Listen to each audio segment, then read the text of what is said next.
There we go. Test, test. Okay. Somebody say something. Dongs. Songs. Meeting. Okay. Songs are good. All right. I think you guys. Yeah, you showed up. The Tumasode.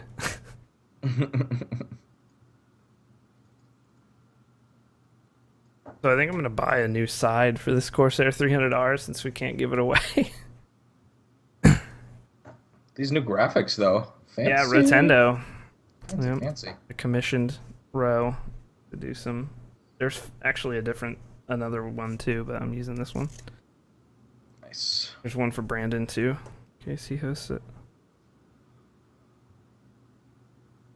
Should be live now, I would hope. Yeah. Okay. So.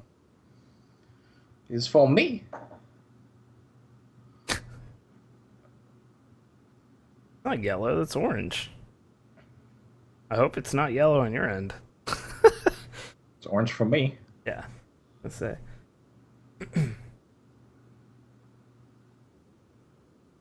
Real quick.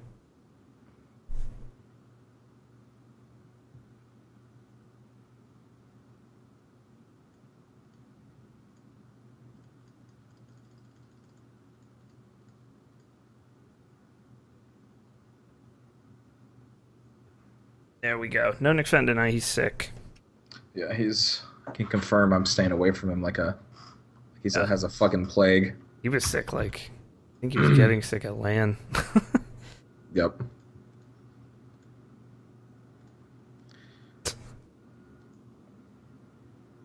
I'll only check on him like if I don't see him for like 4 days, and then I'll go and remove the body.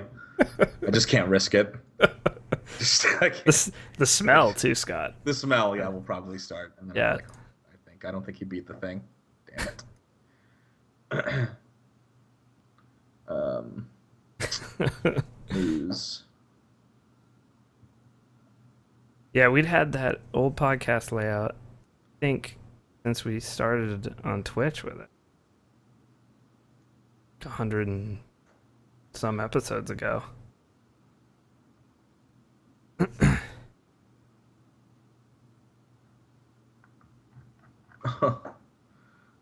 Is that first news story, that tweet that you have, is that real? Or is that Yes. That Yes. is real. Okay. Yes. It's in the single player. Okay. I didn't know if I didn't even know if we like, talked about it. I was just like, I didn't know if it was controversial because someone photoshopped that, or if it was real, and that's why we were talking about it. Okay. All right. That's you're right. We should talk about it. The podcast has now, I believe, been on Twitch longer than it was not on Twitch. Could be wrong, though. I think 50 or 52 was the first one on Twitch. So, I mean, it's been a while. I think we waited till 2012 to start summer of 2012. At least I think. Yeah. Was it early 2012? Yeah, I think Jordan was the first or second one. Let's read this article. I actually don't know if it's real or not, to be honest, Scott, but I've heard it is real. That I mean, screenshot. it doesn't. Yeah, I wouldn't. Be Dude, shocked. they have you do everything. You know, it's on PC clearly because press F. That's true. 50 was the first episode on Twitch. There you go.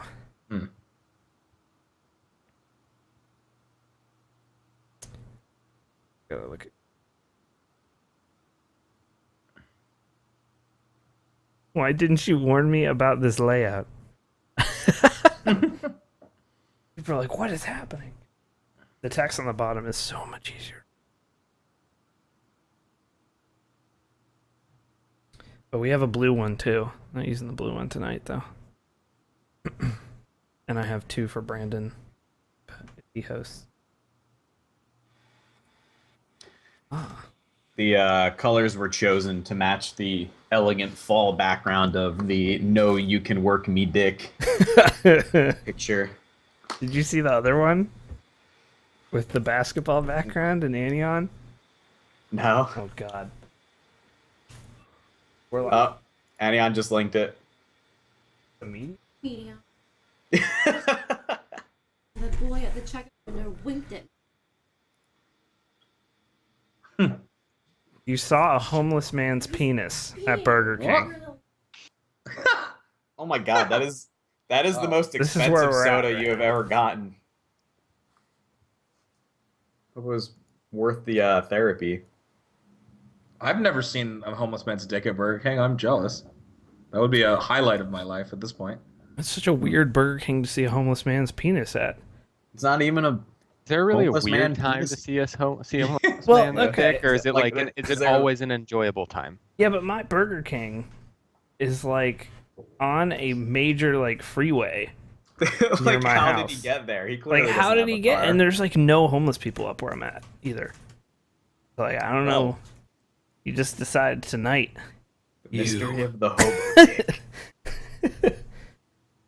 Oh shit, bros. I was gonna announce this later because I thought we might need some money. We have just crested $250,000 raised. KBMOD team for Extra Damn. Life. Do we have anybody like major going yet? Who just hasn't gone yet? Yes, Orb. Oh yeah, Orb always kind of does it separately from everyone. Yeah. Ooh, that's gonna be good. Yeah, it was like I really wanted a Coke for the stream, and we don't have pop in the house ever. So I was like, I'll go to Burger King, and then I You realized don't it have was what in none. the house? Yeah, What? soda? You know soda? No, soda or No pop. Oh, God. Please. Mm. Well, I mean, I would hope you wouldn't have... that sounds like a dangerous concoction. I mean, soda's fine, but don't have Jesus pop. Christ. Don't have pop in the house. Pop sounds volatile. Pop sounds like it could go at any point. It could pop. Yeah, Right, exactly. Pop at any second. Whereas soda's like, yeah, I mean, that's okay. Also, I think I've went on this rant before, but I'm going to do it again right now. And it has nothing to do with pop versus soda. Okay, so I was like, Megan, get me a medium. Because I was like, I don't want a small. That's like not that much. Yeah. Do you know how big a fucking medium? Oh, God, yeah, it's Coke America, is? man. I'm sure it's like 32 ounces or some shit. I mean, you guys will probably. see this on delay, but what the fuck? Like, what the? I wanted I'm waiting for the delay. I wanted like 16 ounces of Coke. Yeah. Not Yeah. like. Well, then you should have gotten the small. Well, the small. I bet you the small's not even Surprised 16. it didn't weigh our I mean, little the Honda small Civic is like down. 4 ounces. The medium is like 30, and then the large is like 64. 64. Dude, we had a guy, right? Jesus And Christ. if he watches this podcast, I'm sorry, dude, but you got to get healthy. This dude that used to work in my office, and he hasn't for several months now. Because he died. Yeah, I was about He to might say. have. Did he die? He was a very large guy. Very large guy. But, you know, there's people who are large and they know it and they're like, I want to make a change, you know, or whatever. I want to slim down. So they start eating healthier and maybe they have a vice or something and, you know, it's hard for them to lose weight, you know. Yeah. But they care. You know what I mean? Right. Like, they're like, You're about to say that this guy he died reckless abandon. He yeah, just died. I've I mean, you never should either do seen. one or the other. Like either you know, Yeah. you can also just I'm lean glad- into it. You know what? I'm proud of that it guy. because you know why? You shouldn't be lukewarm. You know, Jesus said that back in the Bible. He spits lukewarm water out of his mouth. He did. And the worst thing you can be is lukewarm. So either fucking worship Satan and suck his cock, or follow Jesus. And it's the same token with this thing. So I'm with this guy. Sorry, go ahead. So- I didn't mean to go on there. So he's the only large person I've ever seen that legitimately does not give a fuck. Uh-huh. Like, this guy is out to ruin his body. Like, so he would come into work. He's well over 300 pounds, but not that much taller than me. Let's put it that way. So, Good this lord. is a big fucking guy. That's Okay? large man. And he did not give a shit. He would come to work, and I shit you not, every single day. He had one of those refillable 7-Eleven 64-ounce, like, Yeah. massive mug things. Yeah. They like knew his name at the No. 7-Eleven. This is just the tip. Just the God. tip. Oh geez. So he would have one of those. He would have a 6-pack of 16-ounce Mountain Dews. And he would have 4 or 5 packages of select candies, like Reese's Cups and that kind of thing. But, like, not like, you know, a 1 candy bar deal. Like, you know, a pack of, like, 8 Reese's Cups or whatever. They come in every single day. You're Like, this muted, was the Blah, cons- or you're just this- mouthing. Reese's cups are really good though. Like Yeah, they are they're pretty delicious. fucking good. And kind of with him. so every day, this dude would input all this sugar into his body. I'm sure he's diabetic. I mean, without a doubt. And every day he would just ruin himself. And we would just sit there and be like, how... I would lick John's fat D. Thank you for subscribing. Wow. Very nice. That's good. But I was just like, you know, he's the only person I've ever met that's like overweight where they just did not care at all. Like, do you wonder if like you're if mute, there's blah, you're mute. if there's a point of no return, like if you just get so big, you're just like, well, fuck it. Yeah, I've watched TLC shows about that. It does happen. It has to exist. I mean, does there happen. has to be a point. But it's just It like does happen. every day I would sit there and be like, you know, I'm like, you know, 10, 15, 20 pounds overweight. And I'm like, man, I gotta fucking fix this shit. Like, you know what I mean? And, you know, we don't keep Pop in the house now. We don't, you know, do all this stuff. Like, I give a shit, you know. I'm not necessarily on it all the time or as dedicated as I should be. But, like, it's just like, Listen, man, I don't know you don't- how you could do You that don't know to his yourself. life experience. Maybe he has the saddest life story ever, and the only Yeah, way he's he can very even well live is to drink 64 ounces at a time of Mountain Dew from his 7-Eleven cup. You know? No. That's the thing. It's like, it's not just that he had this big jug. He has also a 6-pack of 16-ounce Mountain Dew bottles. Like, every day. Every day. And then all That this is came... true. You don't really see that. It is. I know what you're saying about that. But you don't really see it that often. Usually, it's like, or if people do like in public eat to that excess or drink to that excess, they usually try to hide it in some way. Where it's like, That's you true. know, I've had very large family members who, you know, they acknowledge it, and they're just like, you know, they are those people who you see that are like, you know, and my family members in my experience are like, well, I just, you know, it's really hard to make a change, which is true. You know, that's true. But, like, they know, they acknowledge, like, and they're, like, not happy with how they are, you know? This guy, to me, was clearly just like, I don't care.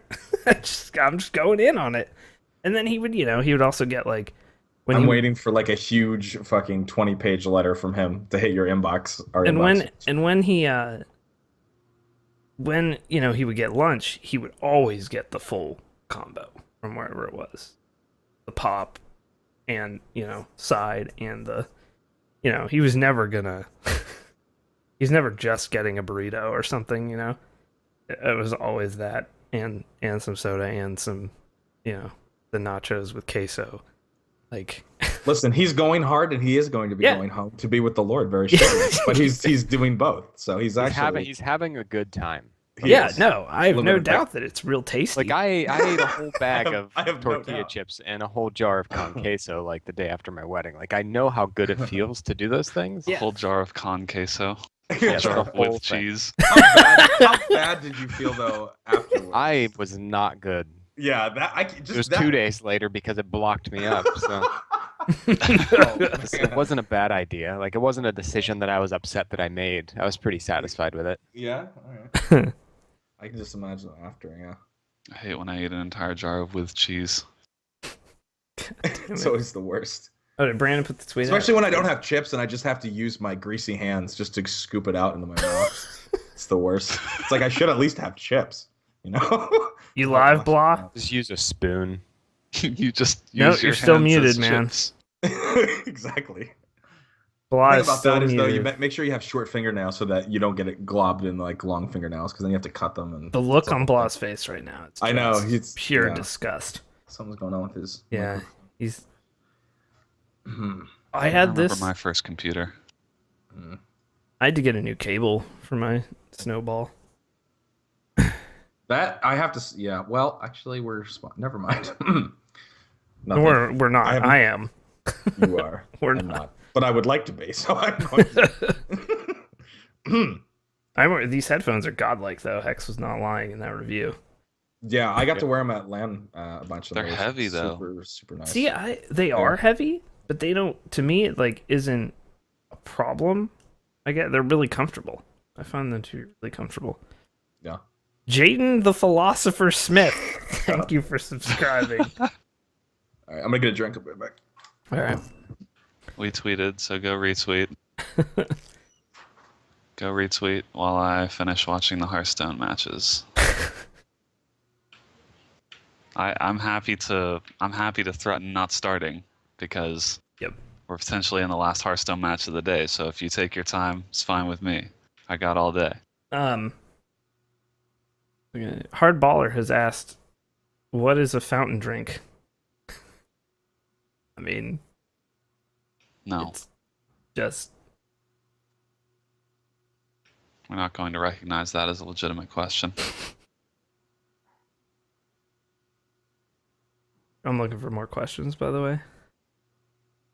Yeah, look through Twitter. I haven't looked through.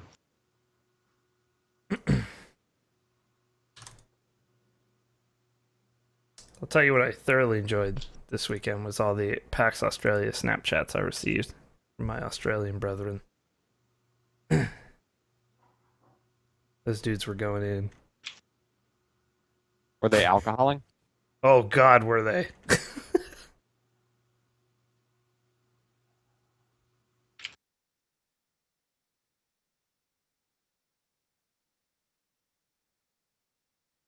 Oh, yeah.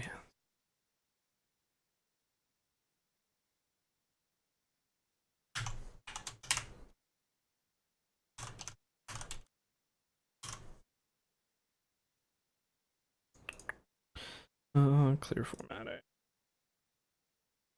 That's an interesting question. I don't think we've ever been asked that one before. We've been asked a lot of shit. That's pretty good. That's a good one. Yeah. It's really solid. I'll highlight that as an example of the type of question people should send. Mm-hmm. You want it? K-pop or die? Thank you for the resub. They were super beveraged. Like, he was hanging with Dave Oshry. Said they were just calling each other sick cunts back and forth. That's what Australian people do, I guess. Not a bad call, Peen Pal. Compliment this cast with some COD 4. How about now? You're good. Yeah, we hear you. I hear you. It's fucking computers. Just foobar. Yo, who's that dude next to you? Roger, have you not met Roger? I haven't met him on Skype, no. Roger is well, he's not super talkative, so he probably won't introduce himself. But he joins me on stream sometimes. He's my roommate. That's pretty rude, honestly. Like, at He's least an introduce asshole. yourself. He's an asshole. I mean, I'm not gonna lie. You see the shirt that he wears, the Ghostbusters shirt? He told me this is because he hates ghosts, because he's a racist. He thinks that skeletons are undead master race, Wow, dude. which is Raj. Yeah, he pretty, would think that. pretty ignorant. What a shocking opinion. Yeah, you just keep fucking looking away. He won't even meet me eyes. He won't even look me in the eyes and tell me that he's a racist. God, this freaking Anna Onion. This picture is too good. It's good that Katie Zen is now making visual memes. So that I can... He wants to leave a legacy. I'm wearing blue MoFi headphones. We have a review on KBMOD.com if you want to go read it. I'll be doing a little write-up about the gaming performance of them. All right. My mic cuts out again. When I load up Dolphin, I'll know that something's really fucky. Can you hear me still? Yes. Yes. Yeah, that's true. He actually doesn't have eyes. He only has eye sockets, which is just lazy. That's just lazy design. It's just pure laziness to just not even have eyeballs. I'm still a little shaken by my wife going to a Burger King and seeing a homeless man's penis tonight. Yeah, it's upsetting. Man. Isn't that kind of par for the course at Burger King? What, were you not listening earlier? When I described you where just my described Burger Did you King... describe the situation. dong? Like, was it a good dong? I mean, it's homeless man dong, so I bet it was pretty filthy. I mean, it's probably a filthy dong. More That's the thing. He's probably size. not in like his best state for demonstration. Yeah. He's not in dick presentation shape at that point. Just came back to dick presentation shape. What happened? We're talking about the homeless guy and maybe what his dick got looked it. like. It just wasn't a good-looking dick. I mean, I can only assume it probably wasn't. What if it was like the nicest dick Megan has ever seen. And Well, she just wouldn't I say would it. be disappointed. Like I would he's take that homeless, personally. he's But like dirty, he's but it's homeless, just but pristine down his there. dick is immaculate. It's perfect. To be It's like fair, when he gets his dick waxed with any money that he actually gets off the street, so his balls are That's spotless. why he whips it out of Burger King. Exactly. He's showing like off. I can't keep this to myself. It's too nice, man. he He made spends it. his sure the money on rest- alcohol, but it's actually rubbing alcohol He because he's made supposed to keep it clean. He made up all. He made it. He just ran like all the way from the city up to near where I live. Yeah. Yeah. Like this guy was sweaty, probably. Oh, Like it's just a. I mean, because you definitely don't expect a homeless dick being taken out of Burger King to be spotless. So, I mean, I think that apparently would be he was exciting. like he was like under one of the parking lot lights, just pissing on the Jesus on the Christ. post. So he's all lit up with his dick out. Oh.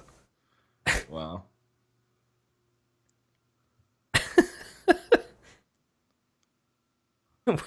It's a golden penis.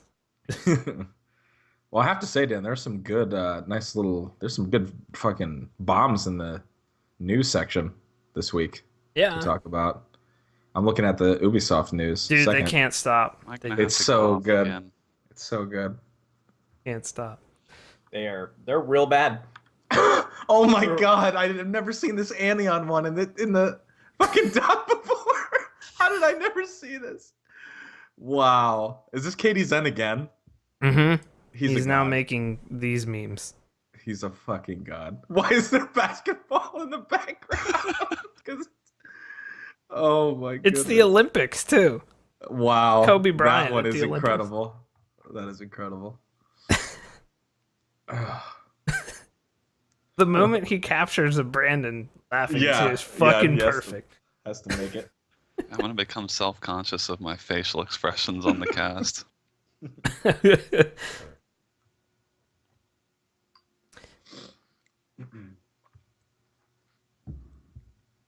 Wow.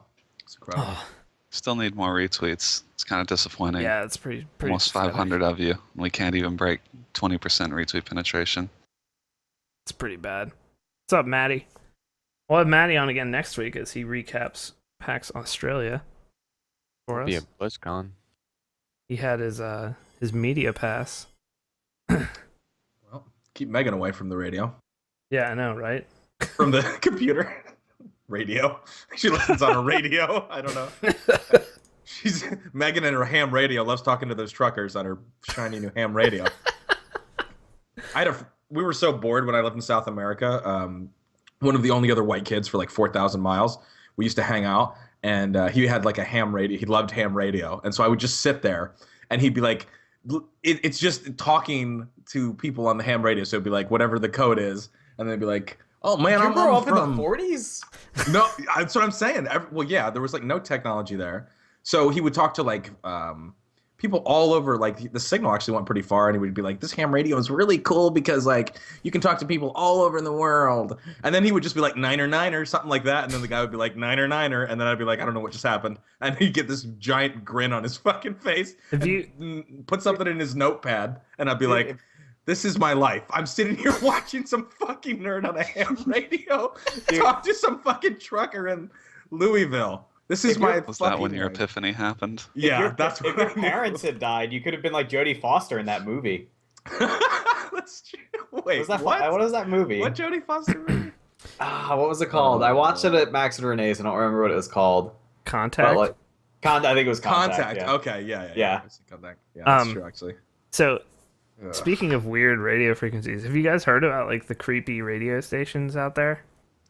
Like the ones that seemingly broadcast forever and no one has any idea where they broadcast from? No, I need. Yeah, I links, know. though. Yeah, I was like, Scott will be into this. Oh, I'm so into it already. I think this is the one. I'm already scaring myself. I have half a chub. Hurry, send me a link. Here's it's UVB76 is like one of the most famous ones. I just linked it. Oh, I've heard about things like this. Is that like the Russian radio? Yeah, and this shit is like known as that? the buzzer, and like it's been airing since the late 70s, Okay, this is cool. and it's still going. And it just repeats these tones. Repeating 25 tones per minute for 24 hours a day. And occasionally they've had people, Voice transmission. voice transmissions just randomly, and no one really knows where it's Like kind of what? coming from. Yeah. So pretty cool. Has There's a no bunch one's- of these though. This is not the only one. No one's made a movie yet, a found footage movie about this yet. That's super shitty because it sounds like this is ripe for a found footage of And doing a documentary on the station they yeah, go here's to the try thing: to find the transmitter the is moved. So Huh. on this one, This is cool. Okay, yeah, I never heard about this. But Yeah. do they play EDM? That's true. If they don't play EDM, I can't listen to it for that long. I need a nice dirty drop occasionally. But there's a bunch of stuff like this. APL was the original Xbox Live kid when I was on my ham radio, calling truckers fags and that they will wreck their moms. I never did that on the ham radio, okay? I was never one of those Xbox kids. Come on. I didn't do that. Yeah, like there's this other one called the Pip, which is linked at the bottom here. Like it's another Russian one. No one's really sure what it's all about. But it's been broadcasting since the 80s. Just And they don't pops. and they don't know what the message. Well, let's see. I'm looking at the messages here. There's been various like voice ones on it. Crazy. It's crazy. It's Pussy Riot. It's pirate radio station. Yeah, but nobody knows what the purpose of either of them are, but they keep broadcasting. It's like super freaky. It's like Yeah, it's there's pretty freaky. some Russian military station out there that hasn't been told the Cold War's over. Yeah. So they're just lost. keep going. Yeah. Fuck knowing who killed Tupac. I want to know who's airing this shit.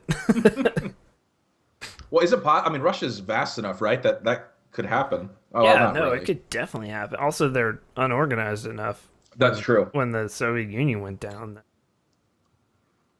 Yeah, there was people that lived like totally. Actually, I watched a documentary on that. I think it was Russia, about just kind of basically a family that lives totally isolated, away from everything, and just survives off the land when it's warm, and then tries to. Well, the thing is, that's the weird part, Sauce Fancy, is that they are automated, and then occasionally there's voice, like actual people talking. And it's like for it to go on since the 70s, that's weird. Like, I mean, if it started like I'd be like, all right, it's just someone's hobby, and they have it running on loop, right? And they get off to it. But since the 70s, like, is someone really just trolling that long? Maybe. Yeah. Did we kill the Hitler yet? That motherfucker has to be old as fuck.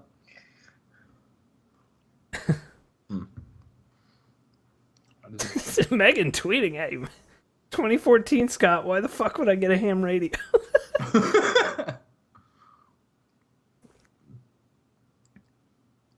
But yeah, there's some crazy shit out there. I thought you'd like that. Scott. Yeah, that's cool. You've heard of the Bloop, right? Yes, I believe so. I think I know. I Bloop did a is whole just day this- of reading on this shit one day. I figured Scott would have heard of this. It was like basically this enormous fucking bloop sound that was just heard, and it was so like long and drawn out that on the actual recording, if you listen to it, it was just kind of like noise for like 20 seconds. But then when they sped it up like 10 times, it literally just sounded like a turd dropping in a toilet. So it was just like bloop. Like that was what it sounded. It was just referred to as the bloop, and nobody knew what the fuck it was. And people thought it was like Cthulhu rising out of the depths or some shit. And like two radio stations like on coasts on opposite ends of I think the Atlantic both picked it up, and no one could explain it. Yeah, I've heard of the Bloop. Yeah, and I think the most accepted theory is that it was a giant ass chunk of a glacier falling off somewhere in the Arctic. It's always those boring explanations that actually make the most scientific sense, but then just nuke my boner for the supernatural or nobody wants to pay attention to that. It's Cthulhu. Yeah, exactly. Wait, someone's just mentioned the hum. I haven't heard about the Taos Hum, Sauce Fancy, so I've now looked it up. The hum is a phenomenon or collection of phenomena involving widespread reports of a persistent, invasive, low-frequency humming, rumbling, or droning noise not audible to all people. That's freaky. Data from a Taos Hum study suggests that the minimum of 2% of the population could detect the Taos Hum. The Daily Telegraph in 1996 likewise reported a figure of 2% of people hearing the Bristol hum. For those who can hear the hum, it can be a very disturbing phenomenon. It's so weird. They have like these documented cases of it. Probably some government brainwash shit. Wouldn't surprise me. Possible explanations: mechanical devices, tinnitus. Tinnitus is probably a good explanation of that, to be honest. A lot of people have tinnitus, though. Yeah. Yeah, a lot more. I wouldn't say more than 2%, though. Really? Yeah. Well, maybe not. 2% of the world, dude? Like, Yeah, I guess of the population. Yeah, that's a lot. still a shitload of people, but like. How many people in the world have tinnitus? God, I love Google. In the world have. Let's see what it comes up with actually first. What's the first couple? Have my name. Have ALS. Have died from Ebola. This is the saddest Google search I've ever started. Jesus Christ. It starts out real happy with how many people have my name, and then it goes right to ALS and died. Jesus. It's depressing. God, this makes me want to watch the X-Files. By the way, most of you are probably too young. God, to the remember. X-Files is so The fucking X-Files good. is Watch it fucking now. amazing. Go watch it. It's on Netflix. It's all on Netflix. 50 million people in the world, in the United States, have tinnitus. All right, 50 well, million. then that's way more than. Yeah, there's Yeah. a lot of fucking people with. Yeah. There you go. In June 2011, Wellington, New Zealand, the complaints about mysterious hum failed to locate the source of the noise. So weird. All right, we're good to start whenever. This makes me want to watch the X-Files. I'm gonna have to watch the VOD of these last Hearthstone matches. We're ready? Yeah. Are we? I will do the All right. sponsors. And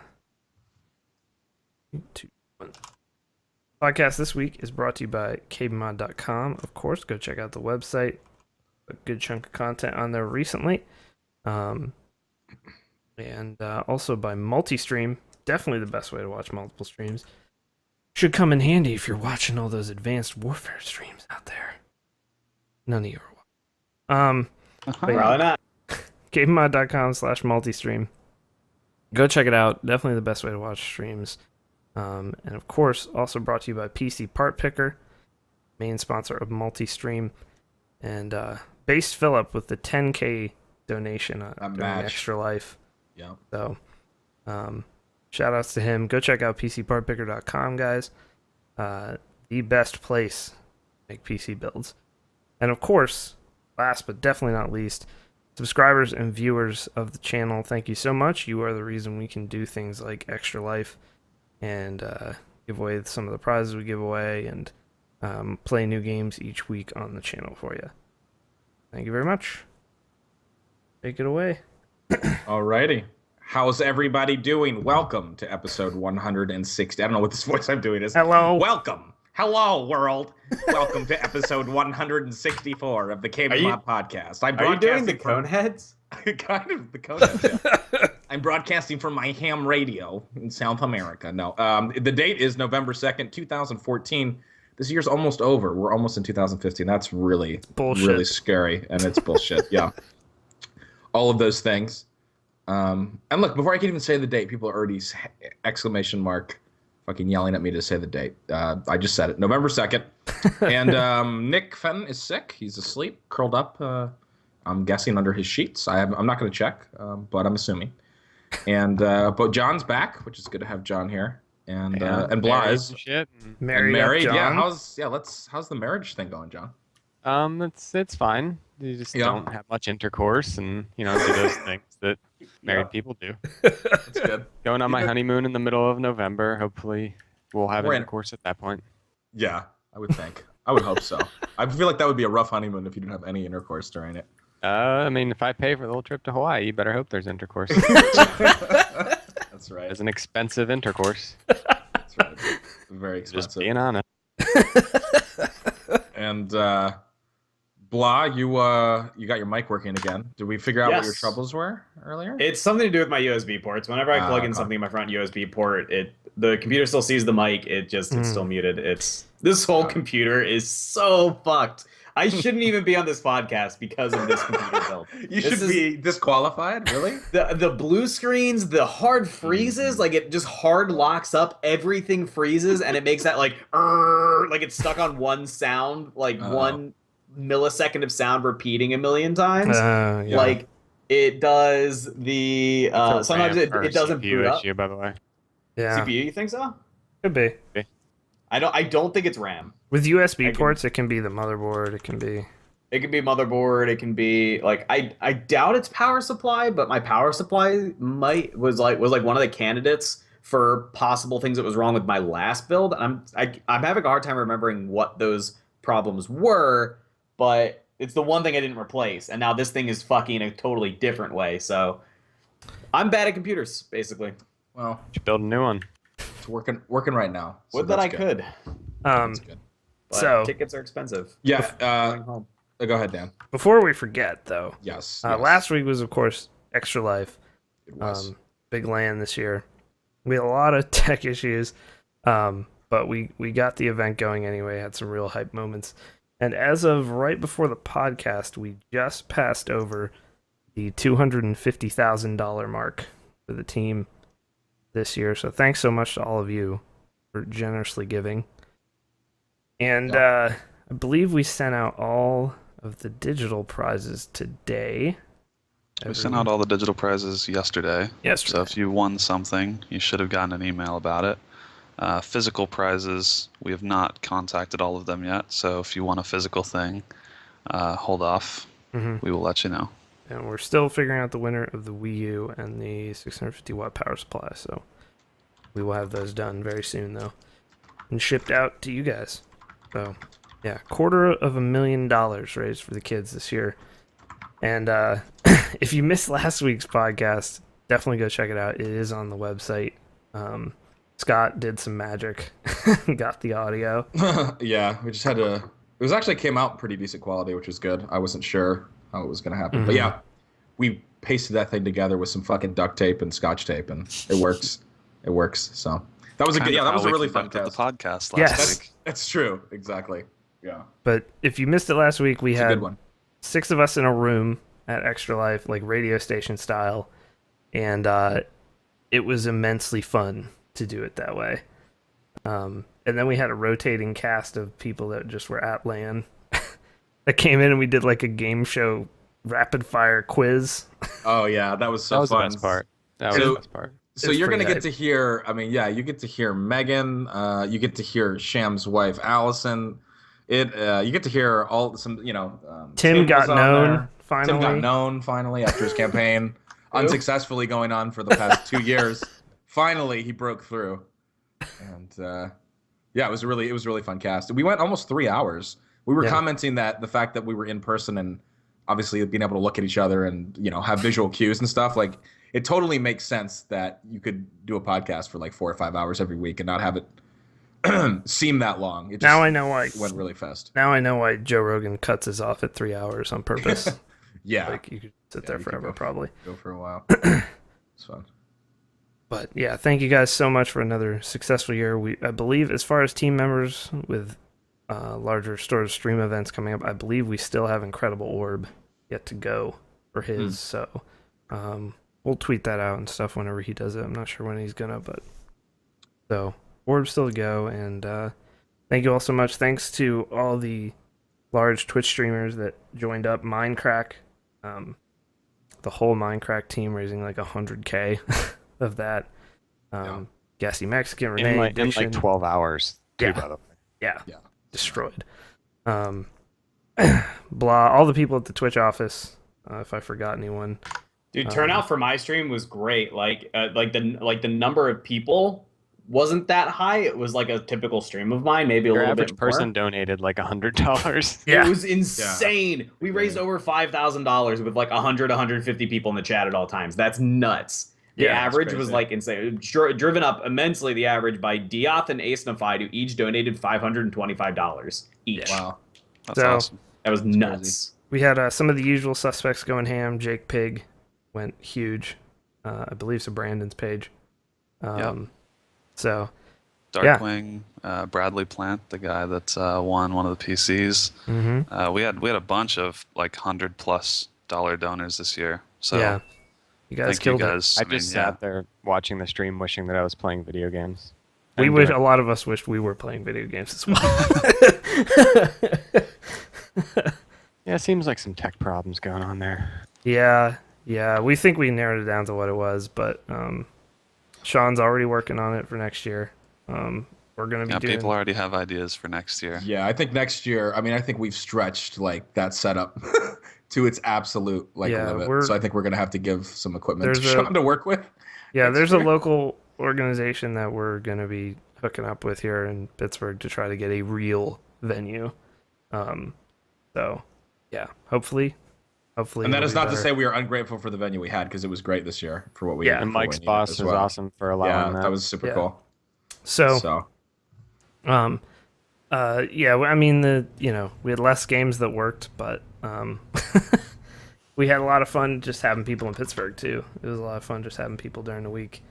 Had a pretty awesome party Thursday night, and also Wednesday night was a blast as well. So yeah, it's cool having people in town. But yeah, thank you guys so much once again. For what you've done for Extra Life. You can still donate. You can also still stream. Get donations for yourself. Yeah, if you decided that Extra Life looked really cool and you haven't participated, like you could decide today that you still want to participate in Extra Life and do your own stream. Like, That goes until the end of the year. So if we've invigorated you to do your own stream or it's to fundraise on your own, join our team and do it. You still have time. Yep. So, video games. We've probably played them this week. Yes. Yeah. Oh, by the way, one last thing about LAN. Playing Scott, you were fucking asleep like an idiot.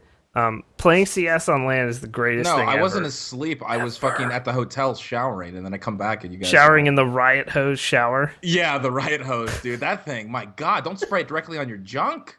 You'll get Yeah, fucking you're ball dead, tapped by that dude. thing. It's crazy. Anyway, but But yeah, I got to play CS on LAN. I think for the first time since 1.6 back in like high That'll school. change your life. Dude. Online is it's garbage. So, yeah, I know. It's terrible. so nice. It is. I got to play a little bit. I didn't play the official matches, but we were just fucking around on the servers before, same, and really nice. Much registration, very wow. I mean, it was beautiful. Yeah. It's like butter. Things die as you click. Like there's no Yes. bullet travel time or anything. It's like Yeah. all hit scan. It's lovely. It's so nice. So, Scott, what'd you play Yeah. this week? At What did I LAN play or, this? or, what did or at I play home? this week? So this week, I played a couple weird games. So they had the Halloween sale, and I played through the game. It took me like 60 minutes to go through, but reminded me a little bit of like a lighter kind of Gone Home with more reading and less narration. It's called Wow. The Moon Sliver. I don't know if you guys have heard of this. It's in the Unity engine. And at first I was kind of like, I mean, I still don't know exactly how I feel about it. I don't know if it's so much a game that you're supposed to play on stream as much as have your own personal experience with it. So some people, I finished it and people were like, what the fuck is this? And I was kind of like, it's kind of cool. It was like $2 on sale. And you're basically just wake up or you're outside of this hut on this island in the middle of nowhere. And you're basically just trying to figure out the story via picking up like manuscripts and stuff like that. And then there's a few kind of cool tense moments. You have a flashlight and you realize that there's something else on the island with you and stuff like that. I mean, I don't know if I could. I mean, it's $2 at that point. Like, yeah. I mean, I think it could be. If you watch someone play through it, I don't think you need to play through it yourself. But it was interesting, so I played that. Obviously, CS:GO got to burst that eagle cherry. Got to eagle, so we're still eagle right now. We'll see how long that stays for. But and then double action boogaloo. Which is basically the specialist. I don't know if you guys played the specialist mod back in Source days, which was basically a John Woo or Matrix simulator where you're just diving around everywhere with crazy, with your weapons and stuff like that. It plays really fun. John would be really good at it because of his Quake and like TF2 experience. So playing a ton of that and actually using that as my warm up for Counter-Strike now because it's a lot more. I actually play on a little bit lower of a sensitivity in that game, and then it requires a lot more like kind of flick shot aim and stuff like that. And then when you go, and it's so fast. So then when you go into Counter-Strike, it's almost like, wow, this is real slow again. Like this is really, really easy to play. But definitely recommend it. It's free and it's super fun. Double Action Boogaloo. Basically what the specialist was in Source. And I'm trying to think what else I've been playing. There was another single player game I was going to play. Oh, I'm gonna try to go through. I don't know if you guys have played Alice Madness Returns, but I got that on sale as well. I have it, and I wanted to play it, and I just haven't yet. Got really good reviews, so I haven't started that yet, but that is on the docket. And I think that's it. Other than, I mean, I guess we didn't really talk about games. I mean, last week I got fucking shit on in fucking Mario Party, but Ben almost had the most epic comeback. That was the greatest game of Mario Party ever. But I still didn't win. Thanks to RNG. Nick has the footage of that, and he's putting together like a little highlight montage. Oh, really? Of that game. But you can watch the game right now if you want. You can watch the game in its entirety on the Twitch channel. It is worth the 90 minutes. Whole thing, yeah, to get just how, because I mean, I had no business even being in it till the end, and then everything just had to go right to even get to that last part. So it's pretty crazy. What about you, Brandon? You go next. So I played some Evolve this weekend. Which I don't know if you guys played any of it. I'm assuming we can talk about it since they allowed streaming of it and everything. Sure. Last time we couldn't, but yeah, we can this time.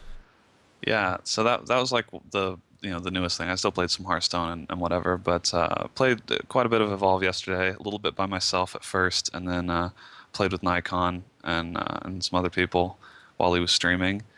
And I think that game is a lot of fun. I worry that it will become a lot less fun once people start min-maxing the specs and like really learn the game. I feel like it could quickly become like not fun at all because someone finds one or two things that like one strategy that's super overpowered and they'll just do that every time. And I feel like the monster, if you get good at the monster, I think you'll probably be able to beat any team because literally nothing else matters. Like you're playing against yourself largely when you're the monster, and if you know how to spec out and you know how to play, then I think like a good monster will be very tough to beat once people learn more about it. Did any of you guys play at all? I did. Nah, I don't have that much interest in it. I don't know. Something I look at the game and I'm just like, I don't want to get into that. Like I don't know. There's something about it. To me, it's like Left 4 Dead, where I appreciate that Left 4 Dead's pretty good and fun with a group of people, but I really don't care to play Left 4 Dead. I think that's how Evolve is. It's kind of like Left 4 Dead, but I think Left 4 Dead is still very team oriented on both sides. This is team oriented on one side and then the monster. That's why I feel like it'll have a really different dynamic than Left 4 Dead because you still have to have a good team no matter which side you're on in Left 4 Dead. Like you have to coordinate as a team. As the monster, like one thing that we found out is, if you're level 10 plus, everyone in your party, and the person playing the monster leaves, it gives you an AI monster. That AI monster is crazy overpowered. Like if you just give the AI sort of full reign to actually, I feel like playing the AI was actually way more difficult than playing a real person. Yeah. And I don't know. I just feel like that sort of exemplified how good someone could get being the monster.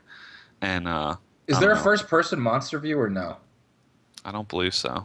And I've been watching a bunch of gameplay of it too, and not playing it but just watching. And like the monster, the gameplay looks so uninspired to me. Like I don't know. It doesn't look very visceral. And I mean, do you feel that at all, or is it fun? I mean, fun running around. It just kind of looks meh. It looks more exciting fighting. The controls are. It's like you hit your controls and it does this specific thing in this direction, almost like it's robotic. Yeah. It feels really weird, but it's not bad. I think that the animations and stuff I think are all really cool. I think I thought playing the monster was fun. The thing is, like, I kind of agree with John. To me, it felt a little bit clunky trying to do it like a certain move when you think you're going to aim at the right place or whatever, and you'll miss because maybe, I don't know, like some moves will go in a straight line, and all of this is just stuff that, is like first day stuff. Once you learn the game, I'm sure it won't be an issue. If you want to see somebody good, watch Sacriel. That dude is fucking ridiculous. Yeah, at so the game. that's where my opinion came from. Is like I was watching some streamers play Evolve, and they were largely choosing the monster. And surprisingly, it seems like it's actually really easy to get the monster because I guess people are playing in a group, and you can't choose the monster. So it's actually You can not only hard queue as to 4, according to chat, which Yeah, you that's can't weird. queue for you can't get monster if you're playing in a party. So get. weird. Yeah, so it was actually relatively easy to get the monster, and like some of the streamers, they had already figured out, like how to basically get to level 2 and 3 and then win. And they were just like playing around almost, like it wasn't any sort of challenge. But then by the same token, when we were playing as a group of 3 or 4 on voice chat and like actually coordinating, it was fairly easy to beat the monster. So I don't know, maybe they've balanced it to where it will stay fun even when people get really good. It just seemed like the monster was way easy. I think it'll be way easy to sort of min-max what works with the monster, and then people will just do that. And I feel like the game has the potential to have a really short lifespan if that happens. Okay. I can agree. But anyway, it was a lot of fun for a day or two. I don't know that it's a $60 game, just like I don't know that Left 4 Dead or Left 4 Dead 2 is a $60 game. It's Right. a $25 or $30 game It's for a- sure. yeah, just like if I you play think- a couple weeks with your friends. Yeah, I think It's I going to think be a it's fun game to go $30 back to. Like Yeah. like when we're at LAN or whenever we're doing extra life, Mhm. it's like this is a fun Yeah. game for us to all play. Like Yeah. there's moments. It's a game that creates moments, which is kind of fun for streams and for playing with friends. But I don't think I'll ever play that game by myself. I see. I've expressed this on Twitter before and gotten jumped on immediately. I'm not hating on Evolve at all. I just feel like it will be super unpopulated like a month and a half in. Like 6 weeks after the launch, it'll be really hard to get a game. I mean, I unless think you're playing with a every group. like think every that's true. game every game risks that though when it bases its fun on the multiplayer aspect. Mhm. The one thing I think is in Evolve's favor is it is really unique. There's nothing I can say about it that it is a unique game. It's a unique concept. Like, yeah, it's kind of similar to something like Left 4 Dead, but there is no other game I could really compare it to in the way that it plays. And like, I commend them for that. I think the gameplay, like the style of game, the way it plays is very unique. I just don't know that it is good enough to warrant $60. I think asymmetrical multiplayer has yet to hit that sweet spot of accessibility. I think you're always going to need a team whenever the teams are not the same, because when the teams aren't the same, it's all going to come down to teamwork.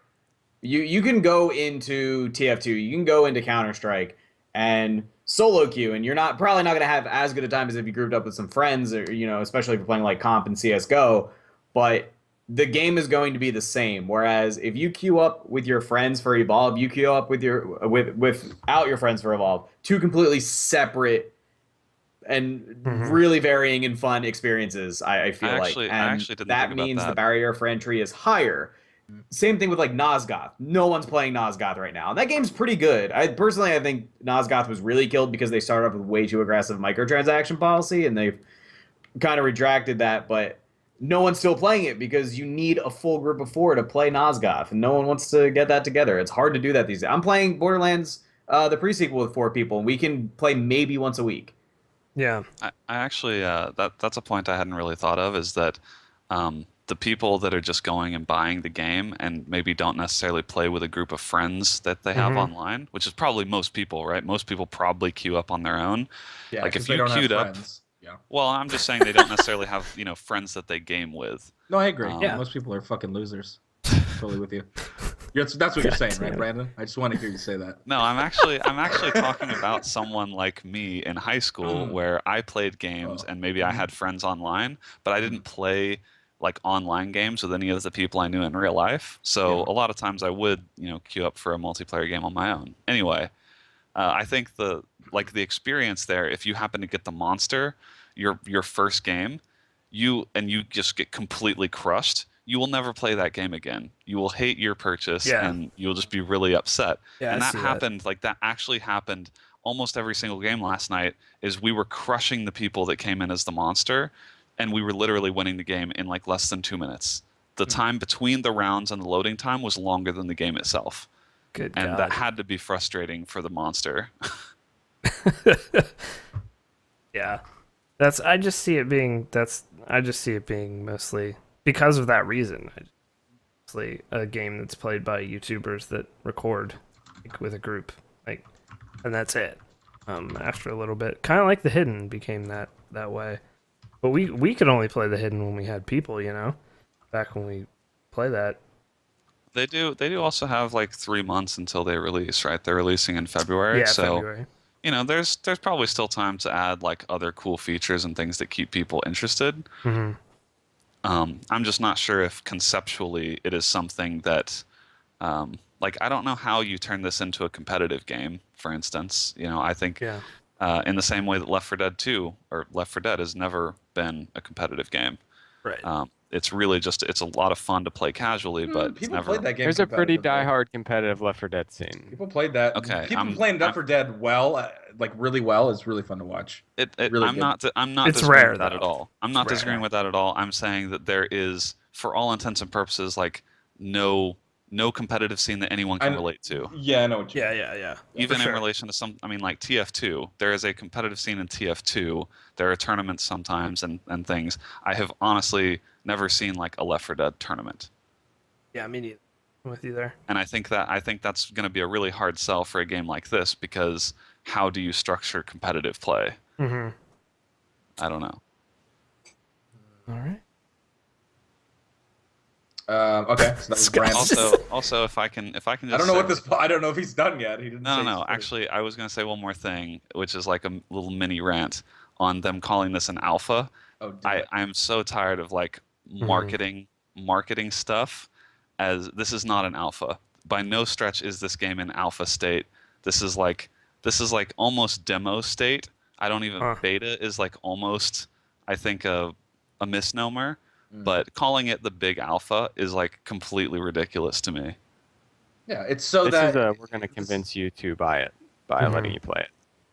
Yeah, but I just don't like. I But don't if, understand if you why they call it alpha, alpha, then anything that goes wrong, you don't have to take any responsibility. So I think exactly. That's I what think that's all it's for. That's what I think alpha is misleading, because if you see something you don't like in the game, you can tell yourself, oh, it's just an alpha, they're probably going to change that, so this game will be totally different. But what we're seeing right now, based on what I've seen of it, and again, I haven't played it, but based on what I've seen of it, that shit looks pretty ready to launch. Like that looks ready to hit the shelves. Like the game is very fleshed out. Like when you play the game, you can tell that the core stuff is all there. The menus might look a little different. It might play a little different. Classes might get tweaked, but the core game is all there. It is very clearly not alpha state. And I kind of agree with you, Scott. I feel like calling it an alpha is just kind of so that if something does go wrong or if people don't like it, they can say, well, you know, like we're not even in beta yet. Right. And that's like that's a ridiculous thing when it's 3 months. It's a cop out. Launch. It's a total cop out. I mean, they're not the only people to do that. I mean, they're not. I'm trend just now. like I'm really tired of that being a thing. That like it's one thing to capitalize on marketing a beta, but it's like reached the level of absurdity where now we're capitalizing on like a marketing alpha. I don't even know what the next stage is. I guess it's just like early access. Just No, it's gonna be like we just actually got this very rare copy off of Quentin's computer. It's not even an alpha. It's they'll call it stuff like dev build or like Well, like something. Yeah, 100%. The Crew has another beta coming up, like the fourth one. To be fair to them, they've addressed some problems in each one. The crew's really just doing stress tests, I think. But you can't. You don't really call things a stress test anymore. Nobody does that unless it's an MMO. Yeah. But yeah, I'm with you on that, Brandon. It's funny that Sark's in here for this part of Brandon. You talking about that because Sark goes on that alpha rant all the time in person. He hates that fucking trend. He always Sark. So Brandon, you are like-minded. There you go. Yeah. I mean, it's whatever. I guess. It's not whatever. It's bullshit, Brandon. And you said it. It is. You said it is. It is. It's just that I feel like it'll just keep happening because Battlefield sort of started the whole marketing as a beta thing, and now it's like every big budget game. I feel like sometimes they'll try and do marketing. Turns out marketing early access. Turns out Battlefield should have had a real beta. Yeah, they really They fucked launched a that up. beta. Yeah, they You- definitely. you played a dev build, and I then played they launched an 150 hours of a dev build. alpha. It's really good now, though. It's It's fucking really super good. good now. Yeah. Yeah, that's it for me. And I watched a bunch of Hearthstone. Very cool. Alright. Blah. Wanna go? Did we call me? Yeah. Sorry. God damn it. Sorry. VidGams. Okay. What you play? Yeah. I'm playing PM right now, Project Melee, for those of you who don't know, and really debating learning this game because I love Melee so much. I've been playing a shitload of Melee at the office. For anybody who doesn't realize, we have a pretty active Super Smash Brothers Melee community. And when you hear somebody say Smash, somebody's talking about Super Smash Brothers, they're talking about Melee. They're maybe talking about PM. If I say Smash and you ask me, oh, which one? And you're like, oh, do you mean Smash 4? I'm gonna laugh at you. I'm just gonna laugh because you have no idea. Like, you're an uneducated plebe, and you should feel bad that you like bad games because Melee is the only Melee and the game that's trying desperately to be Melee. It's PM is pretty good. PM stands for Project Melee. It's trying to make Brawl more like Melee, but anyway, I play a shitload of Melee at the office, and I've just been loving it. I watched the whole documentary recently called The Smash Brothers that kind of goes into like the competitive scene that I was, kind of familiar with for a long time. And it's just super good game. And then I tried playing some Smash 4 online, and I finally come to the conclusion I just like hate that game. That's For the a one while- for Game Boy and Wii U soon, right?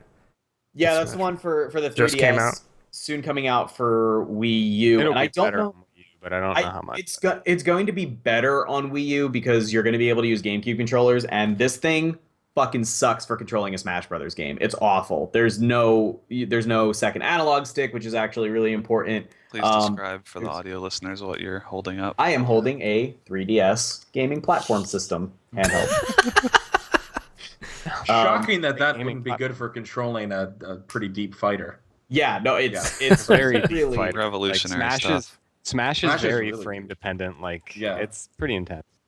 It's not a good game in my opinion, and I'm hoping that there are some pretty noticeable differences between the 3DS and the Wii U version because it just doesn't feel good. It doesn't feel like it's better than Brawl. Like they kind of polished up Brawl, but Brawl had a lot of sort of like pointedly non-competitive mechanics that they did remove, things like tripping, where characters would randomly fall over when they turned around. It was like a small chance of it occurring, but when they were trying to force this game's competitive scene, you would basically see two people standing on either end of the stage just dashing back and forth, like trying to fake each other out and not engaging each other at all. And then one of them would randomly trip and then the other would go in. He'd be like, all right, time to kick this guy's ass. And it was pure RNG. It was stupid as fuck. That is So- really dumb, what you've just That's described. really bad. Brawl is really, really bad. And people still tried to make that game work. So people are going to try to make Smash 4 work. And it doesn't have anything that bad, but just something about it is so bland. And they basically removed a lot of options from the game. Whereas, like, just for example,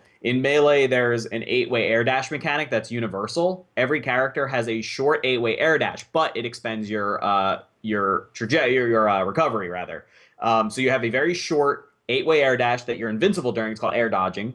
But afterwards, you can't do anything until you hit the ground again. In Brawl, they decided to take out that mechanic. You can still air dodge, but you can't affect which direction you're air dodging in. You can only continue on the same jump trajectory that you're already on. And some people think that tied into wave dashing. Long story, I'm not going to get into it. But they continue that with Smash 4. And basically, because of that, there's less options to get back on the stage. And things like that. It's just horrible character balance, which is already a constant issue in the series. But I've just finally decided I'm fucking done with Smash 4. I don't think it's good. It's a good game. I'm gonna try it again when it comes out to Wii U, and hopefully it's on a different engine. I think it's actually two separate engines that are made to try to feel That would similar. make sense. But be yeah, I can't imagine that it'll be worse on Wii U. And playing it with a controller will be a welcome change. So I'll at least try that. I'm playing a little bit of the new Team Fortress 2 Halloween event, which is pretty fun. It's still going. It's after Halloween, but it's still going. And that's fun, goofy. They added like bumper cars, like kind of Mario Kart, like So bumper good, car dude. minigames. Yeah. It's really fun. It's actually it controls terribly because it's an FPS, but it's so fun anyway. It's just goofy. Then I play. There's new Risk of Rain content. They patched Risk of Rain, my old game that I stopped playing Risk of Rain because I literally had nothing else to do in the game. I beat it with every single character on the hardest mode. I unlocked every single item. I got every achievement. Like I had nothing left to do. I 100% of that game. Then Risk of Rain comes along with a new content update, and they added 2 new characters and a couple new items, and that's been keeping things fresh for me. Actually, I haven't been able to beat the game with either of the new characters, so that's pretty fun. And one of my most favorite parts of it is that the one character, his name is just Chef, and he's a robot cook with a curly mustache and like a chef hat. And he doesn't seem to understand that he's fighting monsters. Because if you read the tooltips for each character, it's kind of like a MOBA where each character has 4 abilities and one of them is more powerful than all the others.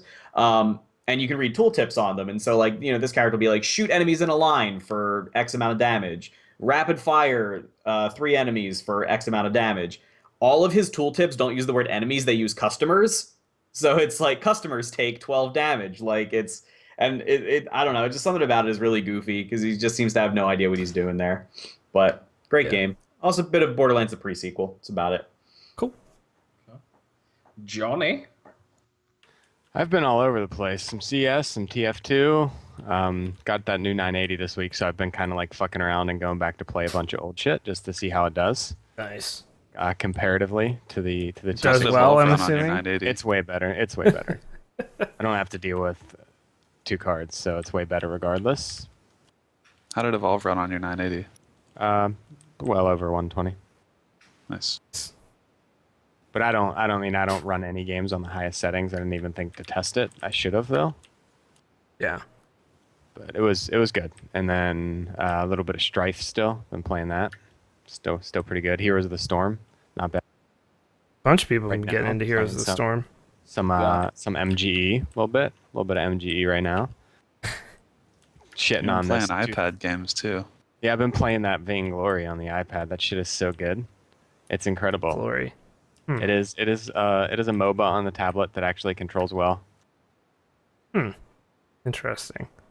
It was featured at the Apple keynote, so you can actually look it up and see okay. of it. It's really good though. Right. That's really about it, and some WoW, but I'm kind of holding off until Warlords, obviously, just because that's Warlords everybody. Is really close. Close. I'm trying to stay away. All right, Dan, did you go? Or no, I didn't go yet. Go for it. I've been feeling like we had the big high of Extra Life last week, and no time to really play anything leading up to that. And then, like I said, I played CS on LAN for that, and that was really fun. I also got to play some Dark Souls before Games for Windows Live fucked my save at like 6:30 in the morning. Yeah, you were salty. I was real salty, mainly because I was having so much fun playing Dark Souls again, the first one, but yeah. So this week I was playing some Isaac as I prepare for Rebirth Tuesday. Oh God, so close. Like I've been in gaming limbo, and I say that because how hard are you for that game? Oh, dude, you have no idea. Looks really good. It's going to be so good. So I've been sort of sitting here for the last couple weeks even waiting for that game, and then also waiting for Warlords to come out. Because like I got my 3 characters to 90 that I might want to level, and just kind of then, I've been sitting here like, video games, I guess. Like I don't want to do anything but play Rebirth right now. Till Warlords. But I did play Lords of the Fallen this week. I did buy that because it is a Souls-like game. And is there any connection to Dark Souls, like dev team, publisher? No. Is there anything? Okay. No. But it is just Dark. It is just Dark Souls. Inspiration. It is fucking Dark. It is fucking Dark Souls. Because I was watching someone play, or Dan's Gaming play it, and I was like, it's a fucking gorgeous Dark Souls. It's a really gorgeous Dark Souls. Yeah. Is it as difficult? Like, is it as challenging? Oh god, there are some parts, man. Here's the thing: it feels a lot more like Dark Souls 1 than Dark Souls 2, and I mean that in a good way. Like there are things in Lords of the Fallen where I was like, "Fuck yes!" Like they nailed this. if you like the Souls games, you should probably get Lords of the Fallen, but you should wait until they patch it a few times, especially on PC. You could probably get a console version right now; it'd be okay. The PC version looks far better than the console versions. It is a beautiful, beautiful game, but it runs like absolute garbage right now. It actually crashed out my video drivers completely while I was playing it, and then for a while it was at like 20 FPS. So here's the thing: Ninja just mentioned Lords of the Fallen is a lot easier than Dark Souls, according to some people. I would say that Lords of the Fallen is less cheap. Like Dark Souls 2 has real cheap parts where they just kind of lazily design shit in Dark Souls 2, like where you just get mobbed by enemies. And you know, there were just parts in Dark Souls 2 that were kind of like, come on, dude. You know, like where it wasn't even difficult in a good way in Dark Souls 2 a lot of the time. Whereas Dark Souls 1, you felt like you accomplished something every time you went through a part. Lords of the Fallen has that feel more. I would say if you've played a Souls game before, you won't find it that hard, at least for a bit. But the third boss, for instance, I thought was just an amazingly well-designed boss. Took me like 10 to 15 tries to kill and felt super good. How far are you? Did you beat the game? Or are you still- Well, I killed the third boss and then went the wrong way a couple times, which just gets you slaughtered. And then I got to an area, and that's when my video card kind of crapped out. And so I kind of struggled through that for a little bit on stream, and then I was just like, well, you know, I can't deal with this anymore. But I don't think it's got the flavor, the character of Dark Souls 1, but they nailed the feel 100%. Combat's fantastic. I also felt like they were forcing you to play with magic, and that kind of sucks. I want to play how I want to play if I'm playing a Souls game. But That's one thing I liked about Dark Souls is that magic is completely optional, range is completely optional. Like it's going to help you in some places, but the game explains so little and just kind of like throws you into the deep end and tells you to swim. Yeah. I've never used magic throughout any of Dark Souls 1 because I didn't know how to. I literally had no idea. There's something awesome about that. There's something I love. In Dark Souls 2, I finally decided to figure it out and like, oh, okay, so I have to equip spells and equip a thing that allows me to cast the spells. And, attunement, blah blah blah. Like, I kind of want to go back through Dark Souls 1 as a pyromancer now. Like, yeah. But Lords of the Fallen, it feels like Dark Souls 1. Like, really, really. Like, I would say if you like the Souls games, you should get this game. Like, it's totally going to be more than 50 hours for you. And it's pretty good. It's just very buggy right now. So. And that kind of sucks, because they are a smaller studio, though, and they've never made a game of this quality before. They've made, like, if you look at CI games, other games, it's complete shit. Except for Lords of the Fallen. But, I mean, I think it's pretty good. I just want some patches to come out so it doesn't run like garbage. So, yeah, enemy tracking is pretty weird in it, too. So I played that. That kind of held me over for this week, because I didn't feel like playing anything. Like... You got that post-land blues going on. I got the post-land blues, but I also got these two huge games coming up. Yeah, and like yeah. I'm just kind of waiting for them. You're basically, yeah. Also, ready Far to Cry explode. 4 is coming up. Like, I'm gonna get to try Far Cry 4 soon. Like, there's all these good games coming up soon that I want to play. But I did play some Battlefield 4 the other night, and that game's real good. It's just flat out real good now, and it's a lot of fun with a group. So, Battlefield 4. Still quite good. And then we played a little bit of CSGO before podcast.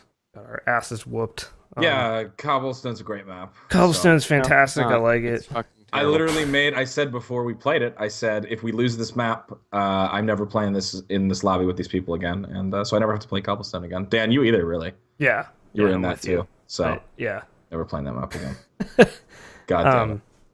But yeah. But BF4 is really good. But I'm just sitting here waiting patiently for Monday at midnight for Rebirth to come out. I didn't buy Advanced Warfare. Didn't do it. So There's still time, Dan. There's still time. Is that like a hard choice for you, or? Yeah. No, but every year I say I'm not gonna, then I do. Yeah, this would be the first year that you actually haven't done it. So this will be interesting. No, there's still I'm time still for not- you to break. I'm not Yeah. convinced yet. But I'm already seeing bad reports, so I'm already seeing. Yeah, a I'm lot. just waiting on it. I'm not I'm completely waiting- indifferent because it's faster. Like I feel like I would enjoy it just because it's a little more twitchy. But I can't. And 91 FPS, and it's poorly optimized right now. Yeah. I'm just waiting Is there to at see. least an FOV slider? No. Yeah. Yes. You can go to 90. Okay. Well, there you go. Buy it on fucking Xbox One. Progress. But yeah. I'm just waiting to see in the single player if the fish move out of the way when you swim out of the way when you get close to them. So once that's confirmed, I'll drop the 60. Well, we're gonna It's really talk about like- the single player in just a second. But yeah, I think that's it for me. So we're gonna take a 2-minute commercial break, guys, and we'll be back with some news. Sit tight. But yeah, I watched a lot of CS too over the weekend. Although I didn't see the finals. of same. ESWC or whatever. Who won? They were at like 6 in the morning Pacific. Fnatic, 7 in Fnatic the morning. Fnatic won. Fnatic wins 2 majors in a row now. They're the best team in the world for sure. Fucking C9 shit the bed so hard. So Once LDLC gets hard. used to playing together, there's nobody beating them though. You're just not going to. Titan needs Shock to and MBK. Titan needs just to figure something ridiculous. out then, because iBuyPower really let everyone down too. They should have. Yeah. I don't know. Navi. Nip did not do well. No, they're in They got shambles. fucking destroyed by Titan. Like it was, believe it was Titan. It was 16 to 1. 16 It's a mental to thing now 1. with that team. It's not like skill level. It's because like once you start like losing, like they've started losing, like it just Well- gets in your head. Like it's so obvious. And My then whole they thing- like scared. My whole thing with Nip is, and this is coming, I'm not an expert on this game at all, but here's what I see. I see every other team that's having success as one dude. Now, Get Right is really good, like probably top 3 in the world still. They don't have that AWP guy that No. puts fear in the other team. Like They do. teams It's get right when he picks it up. It's not. Yeah, but he doesn't use it. He's like not dedicated. No, I to know, it. I know. Like I'm laughing when because there were rounds he if picked it up Guardian and- is in like B site, you're just not gonna go there, or Kenny S, or just not gonna go there, and they don't have that guy. And I feel like every team needs one, and But the problem is with Nip though, like when you get to that biggest stage there is, like the Mhm. DreamHack Finals or something, like Nip is still the best team. They just gotta get there just now. gone. Yeah, if they get there, if they get through the group stages at a major like DreamHack, they're probably going to win. That's the thing about Nip. yeah. Fnatic's looking the same way now though. It'll be really interesting to see them both like in the DreamHack Finals for 250 grand to see who really who's really the best team in the world. Yeah. But I still think Nip until somebody proves me wrong and beats them in the finals of a major. Mm-hmm. I still think Nip's the best team in the world.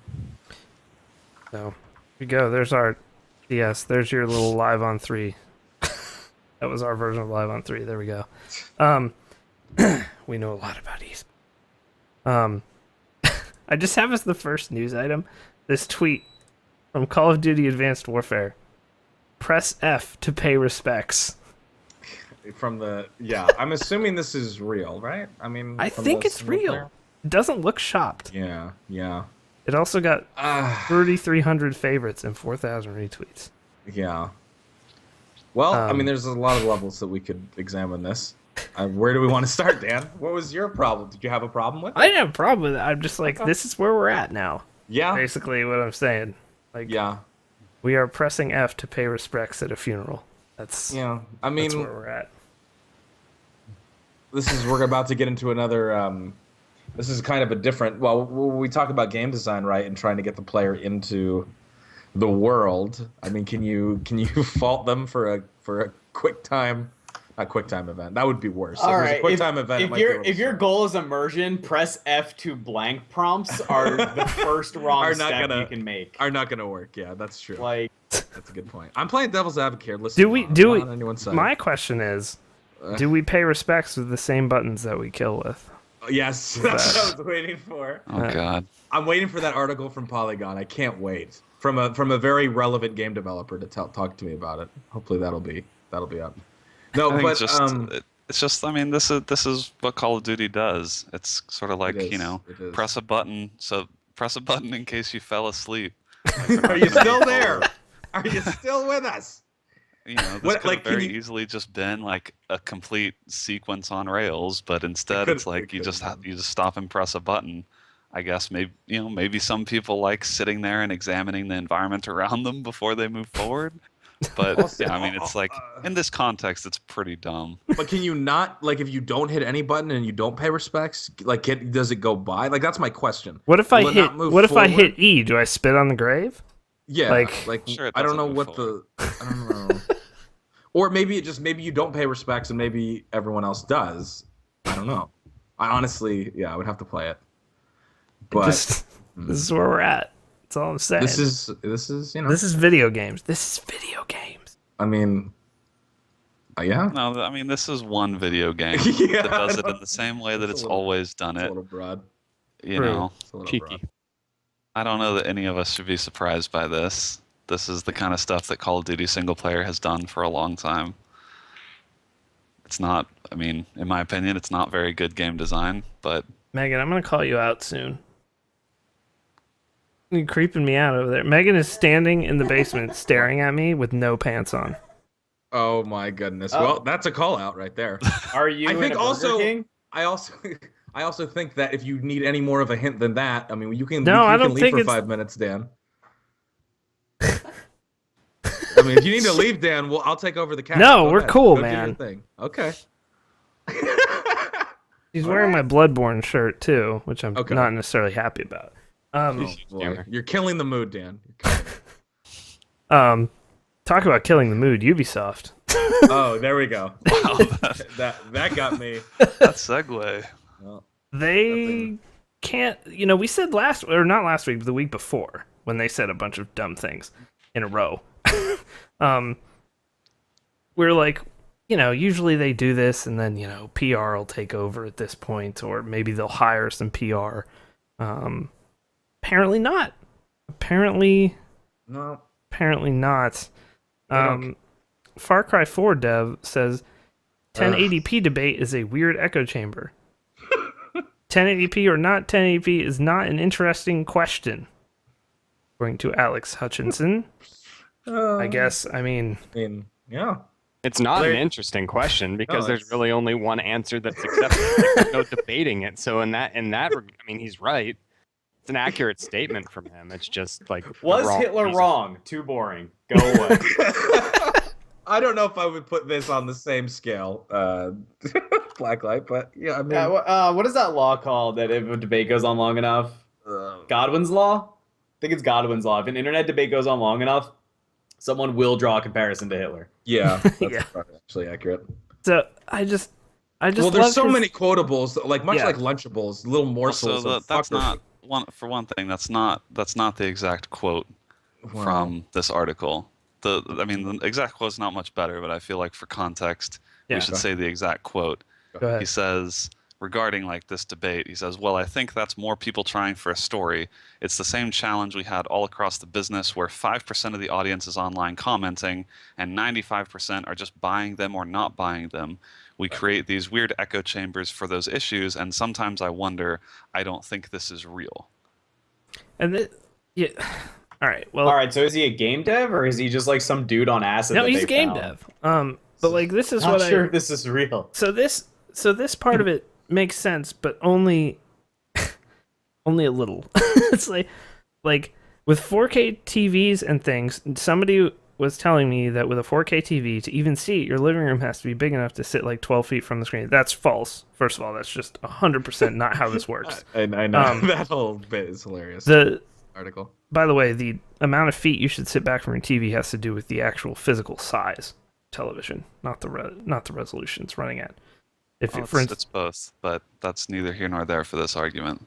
I don't know the exact numbers, but it starts to get a little crazy. I'm just in it for the experience. I'll play a SNES game if it's cool. Me too, dude. I'm about to play Binding of Isaac Rebirth a lot. It is not the in 16-bit point. graphics. not the fucking point though. Yeah, he's really missing. I just can't stand that they are constantly taking something that is based in fact and then rebutting with opinion. Yeah. Yeah. He's like, I'm just in it for the experience. Well, okay, that is an opinion. That is the way you like to play your games, but This is the other thing, though. It's that it's if you were honest with us, this is the other thing. They think they have to, like, what's insulting about it is that they think we're stupid enough. They give us this PR speak. And right there, he said exactly what he needed to say. He could have shortened it, made it real short, and said, listen, 5% of you fucking geekwads care about this. The other 95% buy our bullshit no matter what. So we're not going to spend a ton of time and resources or go, you know what I mean? Like, change it up for the 5% that we perceive who actually care about it. And honestly, that would make us mad, but that would at least, I feel like that's more back honest. it up with data. Back it up Or and say, data. like, look, we surveyed, customers, and like, Yeah, most don't care. 10% of them own 1080p TVs. Exactly. 90% of these people that bought it own 720p TVs. Yeah. So that's why we made this decision. But Like- instead, he's just like saying, well, I don't really see what the big deal is. Well, here's the You're best right, part. with no information. Let me no information. let me reiterate that this man is a developer on Far Cry 4, which will be one of the most visually awesome looking games to come out this year. And he's saying it doesn't matter. It fucking matters. I would love to see Far Cry 4 on the large pixel collider, for instance, at 4K. Like, Jesus Christ, it's going to look ridiculous. This is what I don't get. He says, if our thing is, the same exact thing you had before at twice the resolution instead of a new thing. So he's saying that because of people bitching about resolution, you can't innovate your game. That is literally, that is what he is saying here. He's saying, if we have to get to 1080p, then we have to make a shitty game. it's like, that's not, the two do not go hand in hand. He even says it up above. Like, if I'll play a SNES game, it's cool. Well, me too. Like, Isaac Rebirth is not. It's frustrating to see comments on like the 720p versus 1080p kind of debate, or 900p or whatever it is. Start talking about 4K, because like for 4K, I'll even agree that don't focus on 4K. Yeah. Don't focus on We're not 4K there at yet. all. No. One, like 4K, a lot of people at that point won't necessarily be able to tell the difference. But we're not talking apples to apples. 720p versus 1080p is not the same as 1080p versus 4K. So like turning the conversation around and being like, well, like why would we even focus on things like 4K? It's like that's not the point. The point is that they're a not lot even of people focusing on meeting the standard. That's a the problem. lot of 4K is people not can tell the standard. difference between Meet the standard. 720p and 1080p. Well, yeah, that's But true. That's what's frustrating, is like 1080p is sort of the sweet spot. That's clearly like the people can tell the difference. So don't start talking about 4K, because that feels like dodging the issue. Because don't focus on 4K. That's way off. Mhm. That's not a good place to spend your resources. No, like, this guy doesn't even know what is standard and what is coming up on the horizon. I feel like 1440p is definitely the next little jump. Like, that most PC gamers at least, you're not going to buy a 1440p TV. They just don't exist. And then he says this. He says it's a rare question for you to ask about a resolution or something. It's only brought up because of the disparity idea. So he's claiming that this is only brought up because people perceive that other versions are being held back. That's not what. No, like you're saying, John, like, and Brandon, like, honestly, 1080p is the sweet spot. It's not. We're not, like you said, the 4K. We're not even talking about 4K. I'd say 1080p is pretty standard at this point, wouldn't you? Are we standard yet? And most that's pretty standard.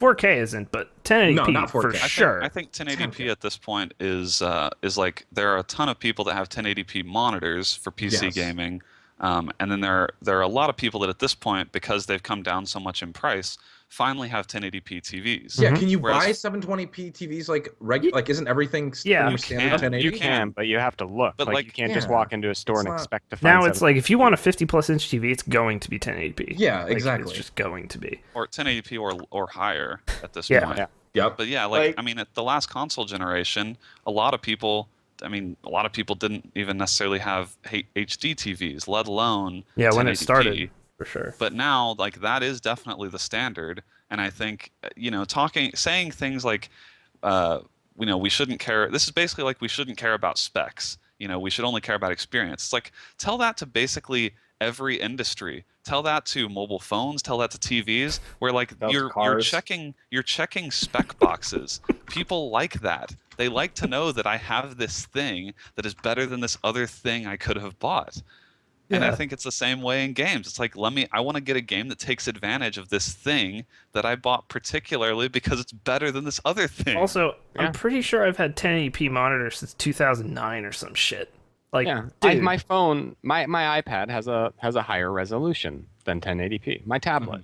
Yeah. Like, that's a sign that it's standard. And that's a selling point for Apple. It's a big thing. Trying to bring 4K into this is like you going to your employer and being like, you're not paying me enough to eat, and he's like, well, soon you're gonna want a fucking golden throne in your cubicle. Like, it's literally that argument. Like, no, I just want enough to get by, dude. Yeah. Like, next. Come on. It's Fuck.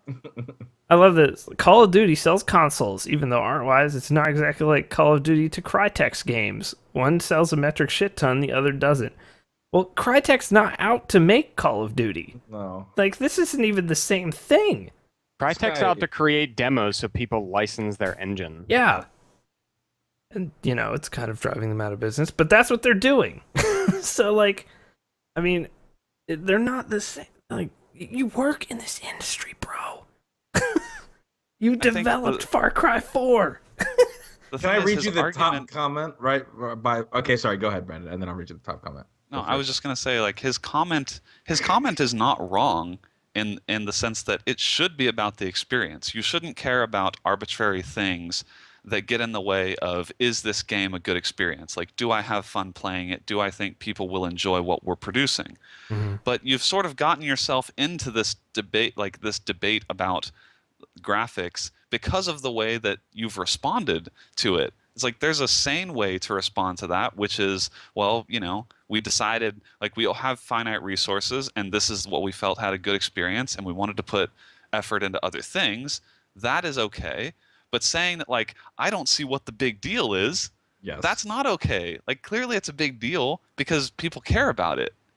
Yeah. Well, only 5% people were of people bitching care last about it. generation on last-gen consoles when they weren't getting 1080p games. Yeah. Like, this is the newest generation of hardware. It is expected, and it is not acceptable to not do it. Listen, let me read you some of these gold comments. I mean, we are on totalxbox.com, to be fair, with this article, but I know. Listen to some of these. Site. This is Del Poi with a very interesting picture, but I won't judge. He says the only things I care about are, is it a good game to play, and hope they have a steady frame rate, and am a bit weird. I prefer 30 FPS. Oh, god damn it. It feels steady sometimes. 60 FPS can make your eye feel like they are working slow and trying to catch up. Weird face, LOL. No joke. That's the top comment for me on that article. I don't think it's your eyes that are slow, buddy. I hate to bring it to you.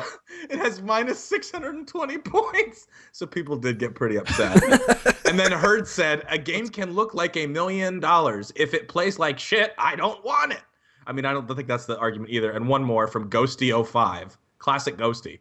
A perfect example is Minecraft. It's my favorite game of all time, and I'm actually playing it more on the one than ever. So good.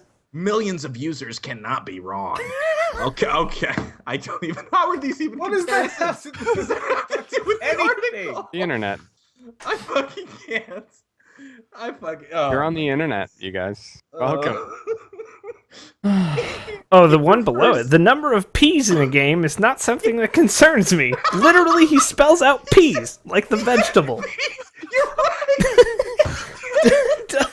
Does it play smoothly, or is it jumping about? Good story, handle well, amount of peas is low on mine as well. I don't care how many pea vegetables I get. Peas. Peas. Like the vegetable. Sugar snap peas. What kind of peas? Oh, God. That you're so Peas. right. I didn't even see that one. Peas. The frozen kind. I posted them in the chat. They're too good. This is the gold. Yeah, you really have to dig deep. You just have to look. You don't even have to dig deep. These are like the first 4 comments. Del Poi, man. Oh my I'm god. sorry. Oh my god. Found I've scrolled down. Oh. And I found a comment from Captain Chaos 5. Oh no, the S is a 5. My Yeah, bad. the S is a 5. Personally, I couldn't give a rat's arse about 720p, 1080p, or mushy peas, as long as a game looks good and plays well.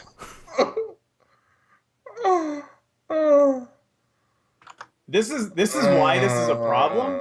Yeah, I mean, It's because 90% of the people, and he's not wrong about this, 90% of the people don't fucking know what they're talking about. don't- They're like, they hey, don't what know. is 1080p? I don't like numbers like that. Get that away from me. Like, they have no idea. yeah, they really think they're that's- talking about physical peas, I think. That's Yeah.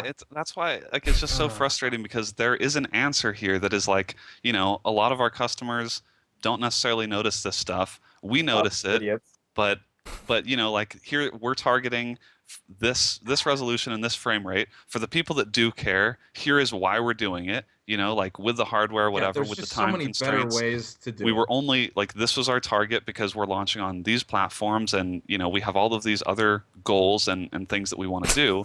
Like, that's reasonable. Just give evidence to the people that do care about it. Sark. 1080 kiwis, man. Something I a would little totally- more delicious, than peas. Then people would care. You're right. If it was kiwis and not peas, people hear peas, and peas don't bring about any kind of like. I mean, you hated peas as a kid. They're mushy. Maybe you're right. Maybe it's time for a new standard. 1080 memes, yeah. So Ubisoft continued another good week by also releasing the system specs for Assassin's Creed Unity. Yeah. Oh God! Don't trigger Brandon with the minimum system. No, specs no, thing. but these You are just really epic. want me to rant this week. These Oh, are God. epic, dude. These are so epic. He's gonna get so mad. Okay, so if you ever wanted to tip off that a game is probably optimized poorly, these would be that tip off. Minimum specs. Okay. Minimum specs for the video card: a GTX 680 or a Radeon HD 7970. Minimum.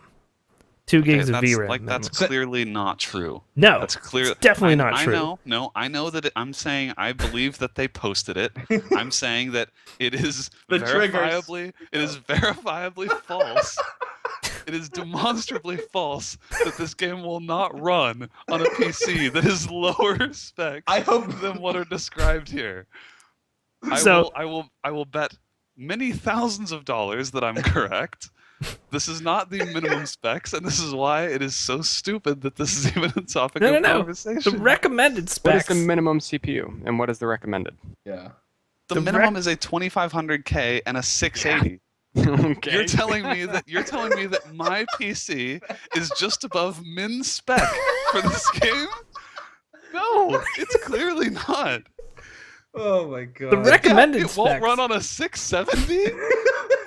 Yeah, dude. He's Have dying, you dude. seen how good this game looks? He's done. He's done. Not possible, man. But the recommended specs, God. you have to have an i7 3770 and a GTX 780, Oh my goodness. which, yes, it That's just run dropped on in medium? price, but Okay. like, so really right now And you know there's the computing difference in a game that's not going to utilize hyperthreading between a 2500K and a 3770K is just zero. It's Yeah. actually just non-existent if you're not utilizing the hyperthreading. So that's really intelligently And written, and I'm 8 glad they really gigs fleshed RAM those specs out. minimum for the recommended spec. Also, so what they're saying is in the recommended specs here is that if you don't have an i7 or a $500+ video card until recently with the 290X and 780, there's only 4 cards on the planet that can run this game at recommended specs. The 780, the 970 and 980, and then R9 290X. That's I it. swear they do this to get news articles about PC specs. There is Yeah. no other explanation for this other than, oh my god, can you believe what the minimum specs are for this game? It's like, what? I'm so done. I'm so done with like minimum and recommended PC specs. They mean nothing. They literally mean nothing. So, Matty Mouse has played Unity. In a And- week, we're going to have another article that we're talking about where they recant their minimum PC specs and say like, oh, sorry, Sark. you know, this game's going to look amazing. So we just wanted to make sure that minimum means you have a good experience. But actually, the minimums are this. And then they get another news article out of it. So, when you jump into a pile of hay, actual hay fires out of your monitor right into your eyes. Thank you, Sark. Actually, Maddie says he believes them because the game ran like total shit at their booth. So there you go. AC not- Unity. They No, couldn't no. even afford to put together demo PCs with their No, it's too budget. expensive, dude. No. I'm not saying that it will not take a good PC to run well. The minimum just turn it PC on. specs, minimum PC specs mean you load the game and it doesn't crash or error out or fail to load. It means that you can open the game and play it. Right. It doesn't say play up like over 30 FPS. No. There is Just no play the one game. watching or listening or here that thinks that this game is not going to run on a 2300 series processor and a GTX 670. Yeah. It's ridiculous. Completely ridiculous. But it's like, I feel like with the new gen, it's gotten out of hand in a way that it never did before. Yeah, So there's been a angry. Because, like, There's been a before, switch over. it'd be like, like WoW runs on a toaster still. And it still will after Warlords. Like, there were never, in the past, System Rex, in my experience, in the past, I'm talking like before the next gen consoles were announced, they weren't all that off base. Because mainly they would be like, minimum specs would be like, well, don't have a video card from 2007. Like, and it was like, yes, well, obviously. But now Yeah, it's like, forever look at the this. min-spec video card was a 9700 Pro Yeah. for a long time, and that was just like the baseline min-spec for Mhm. years. And then it was like, for a long time, I think the min-spec was like an 8800, like a GTX Yeah. 8800. Yeah. And it's like you'll just see the same cards, like the strongest class card in their generation will become the min-spec for a while. Right. And then the recommended has never meant anything. But, like generally that means But- you can but run I it on feel high like settings. With the new consoles, the stuff they've been doing for these System Rex has just gone completely haywire. Like, I agree with you that it never meant a whole lot, but at least before it was like, the minimum was this, this 8800, Well, at and least- like that was At least obviously minimum, minimum I believe it. If you tell me the minimum is a 9700 Pro, I'm like, all right, so that's what it takes to run the game. It's probably going to suck, yeah, but at least like you can open the game with a 9700 Pro. yeah. That's what minimum should be. Minimum should be like, do I have a computer that is capable of running the game at all? I So love many P's hearing there. Brandon. Brandon gets so upset about this. It's one of my He favorites. fucking lost it. It's great. So good. So this next one I put on here, I found it today. I just thought it was interesting to bring up as we see esports become more and more legit. In Korea, they are now proposing a minimum salary for esports pros. Nice. So I guess they weren't covered under Korean law for that kind of thing, but other sports are there, like soccer players, etc. So because in all pro sports, at least as far as I know, there is a minimum salary that you make when you're at the highest level. So very cool to see it be pushed even more into legitimacy. Obviously, it would be in Korea that it did first. Very cool to see, though. They say it will probably come in at around $20,000 for minimum, which, I mean, doesn't mean a whole lot to me, as I don't know what, standard of living is in Korea as far as how much things cost or what's paid for by the government, etc. But very cool to see that professional esports players, at least in Korea, will be basically covered under the same laws as people playing real sports there. I mean, that absolutely needs to, for esports to, especially in the US, to be considered as I mean, obviously there's huge gains happening now, but there has to be a salary. Like, they can't just be winnings and, ad revenue. And there's going, there's split been a up lot between of shady players. shit that's gone on too. Oh, absolutely. Yeah, with there needs to players be- not getting paid, etc. So, Yeah. Yep. I think it'll be tough though, because the competitive leagues are driven solely by the games themselves. So like, League of Legends, Riot is driving all of that. Yep. Yeah, And that's true. if Valve wants to be hands off, continue being sort of hands off with Dota, then it won't fall under the same structure, because Yeah, you're right. it's all up to the the developer and the maintainer of the game to decide how they want that community at a pro level to function. So Yeah, you're right. I don't know that we're like, I think we're a long way off from seeing like widespread adoption of any sort of minimum salary or Yeah, anything. yeah, Because I what agree. Yeah, I think what is a you're right. what is a pro esports player? It doesn't mean Well, anything. well, usually, Well- so the way this applies in sports is usually that you're part of the players' association Organization. of Yeah. that league. But that's so, what I'm saying is that So that, yeah, like, and that that's- doesn't exist really. That doesn't or- exist. yeah. So So like you have pro Smite players; those are different from pro League of Legends players, and those are different from pro CS players. I would say the Right. closest framework you have to look to anything is how Riot is handling League right now. yeah, As far as having, Right. the teams that are in, the pro teams and everything and the way they run that. Yeah. But will they have minimum salary? I don't know. agree. It's just that like I don't think you can look at Riot as the basis Yeah. for other games because Right, you're Riot right. can only do that because they are incredibly successful. Yeah. Like Yeah. they have a lot of money to spend on it, and Yeah. how do you institute that in a game that doesn't have that kind of massive budget? And looks- I mean, some Go ahead. communities aren't going to respond to the restrictions Yeah. like all teams do. Like there are a ton of restrictions on League of Legends teams, like around sponsorships and all Yep. kinds of things. Like I'm not talking even like offensive sponsorships or what could be considered inappropriate. It's just like specific sponsors you just can't have. Mhm. Yeah. And I don't know that other communities are going to respond to that very well. And I don't know Right. that any other developers are really going to want to control it at that level because pissing off a community is not a good thing. yeah. Yeah. Not It looks like Korea put some of these in place because they're hemorrhaging players. It appears Yeah. that go into Even other for countries Brazil. to do it. Yeah, Brazil has picked up a ton of Korean players, and Brazil's not as developed as the states are as far as paying players. So right. Yeah. So it looks like it was a pretty rough Korea is situation. kind of like in its own bubble, but this Yeah. is like this to me seems like kind of an interesting experiment almost. But I think it's kind of tough to draw lessons from things that happen in Korea because it is such a mainstay of their culture already, Yeah. and I think there are like a lot of cultural hurdles and things that we have to get over before this kind of idea is palatable, like in the US or Europe.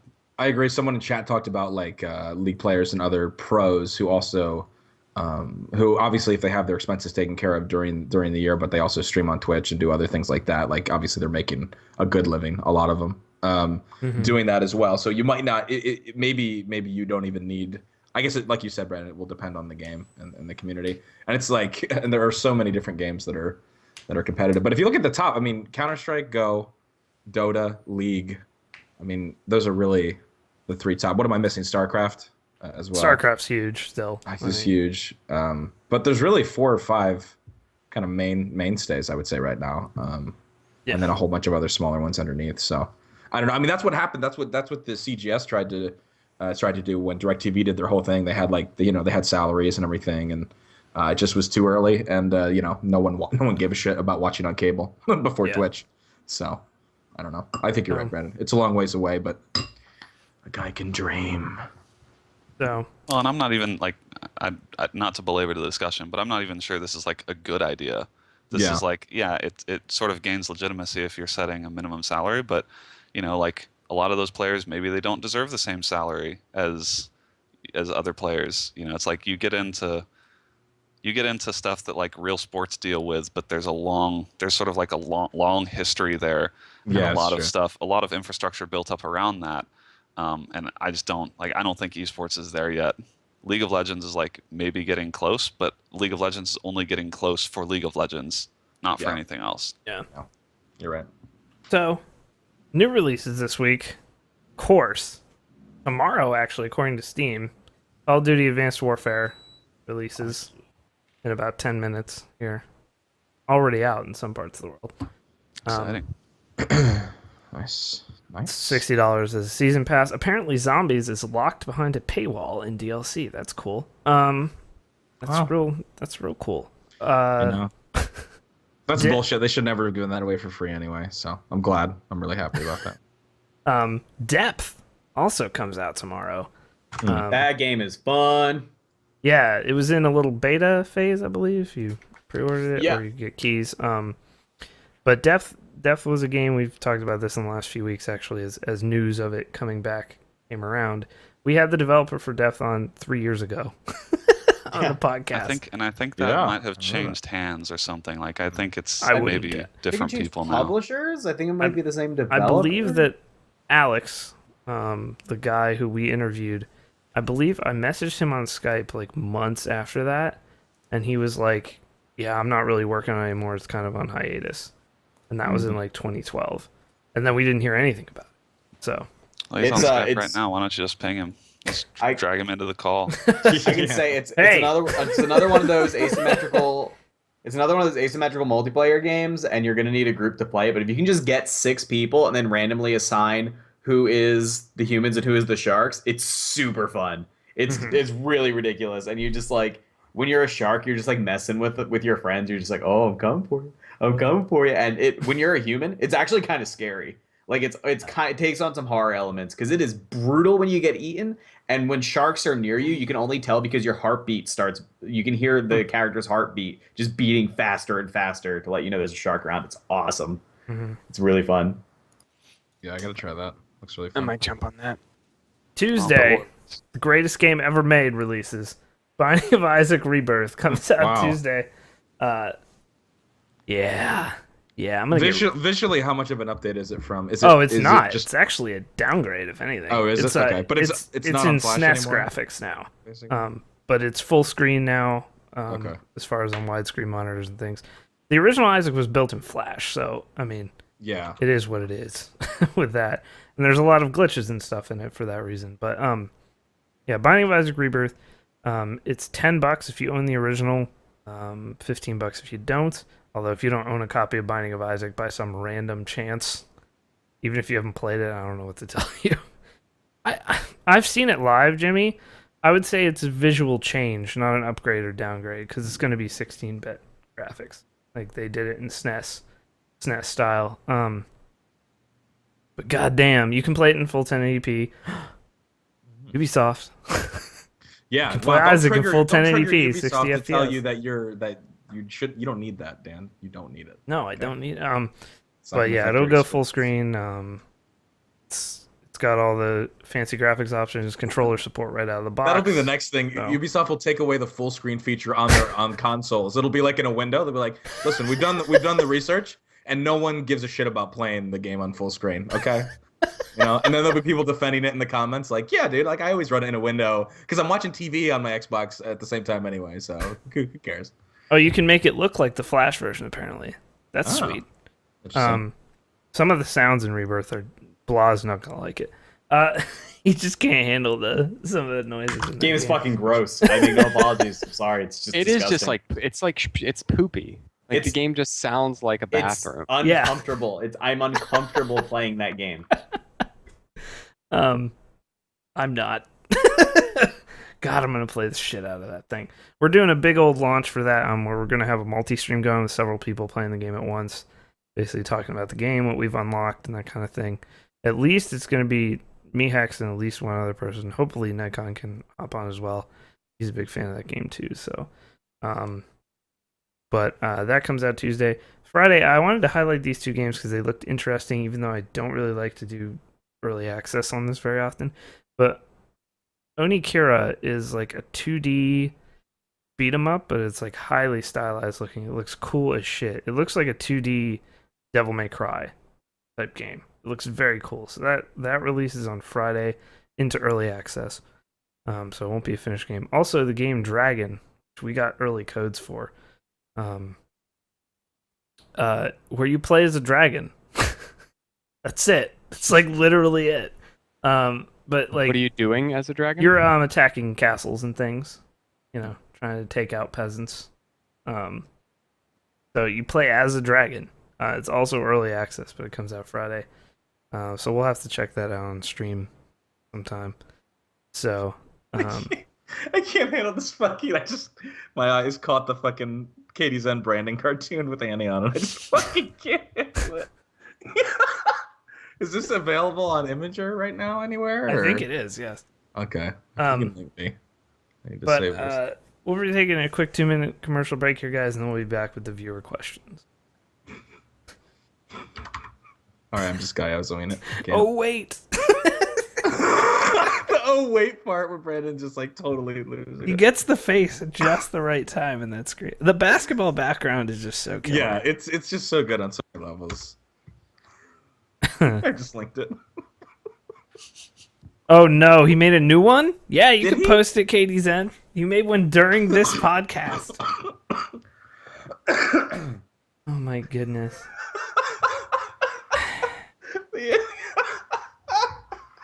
It's the worst. Say hi to your dad for me. Oh wait. Oh wait. Oh, he just linked it. See. Oh. Wait, he's God. got a new one. What is this?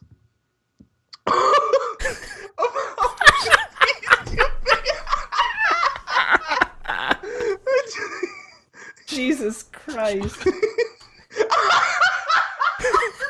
Mintan from Far Cry 4 flies in for no reason. I can't. I honestly. That dead Brandon face at the bottom. Good God.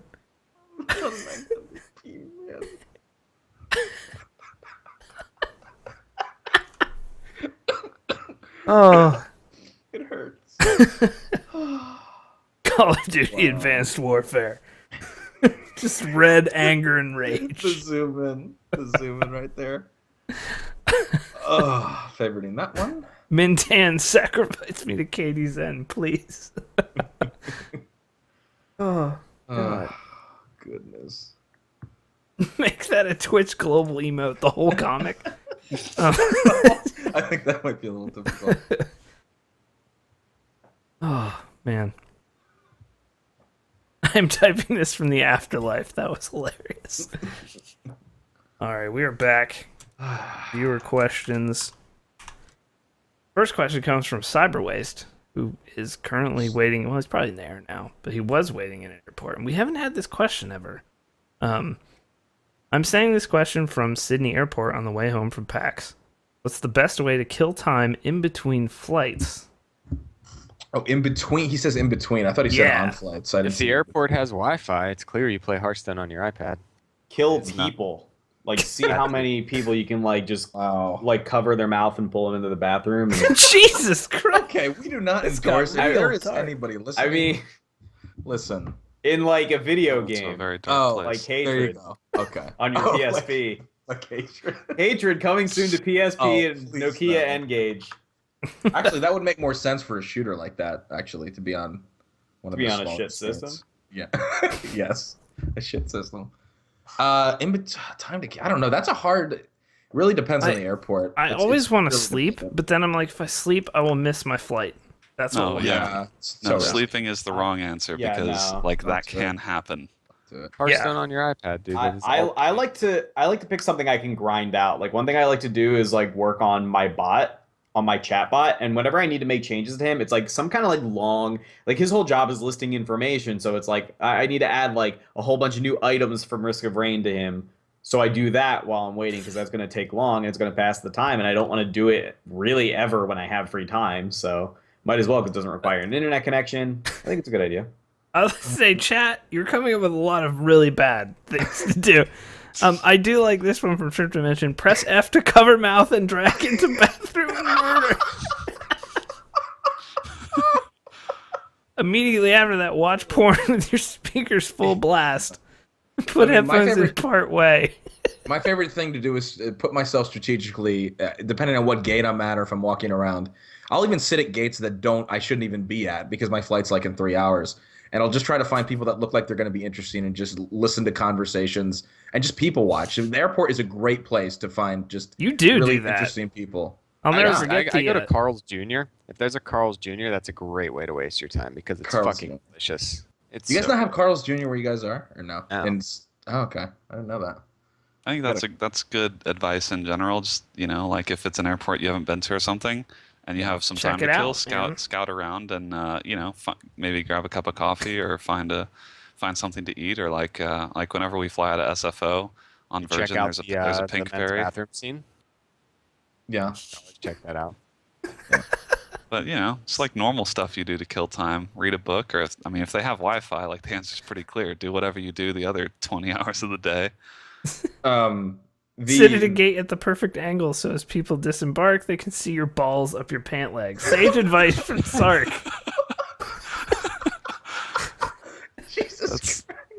Sorry to interrupt, Scott, but No, yeah, no, That's that's good advice, really, even if you're not at the airport, it's just good life or advice. if you don't even have a flight, still good advice. I was going to talk about the bathrooms at O'Hare International Airport in Chicago are futuristic. I don't know if you guys noticed that. I don't maybe I just have never seen these before, but they have the crinkle wrap that goes around that changes automatically. Oh, you know what I yeah. mean? Like the throw. And so you just like wave your hand or whatever, and it puts a new one on. I'm not gonna lie. At one point, I went in the bathroom and I waved my hand like 5 times just so it would do it. I was like, "This is sick," and I wasted Just like saying, 5 like perfect Jedi seconds. mind waving, like Yeah. Jedi hand waving, new It's a ass cool coverage, system. basically. yeah.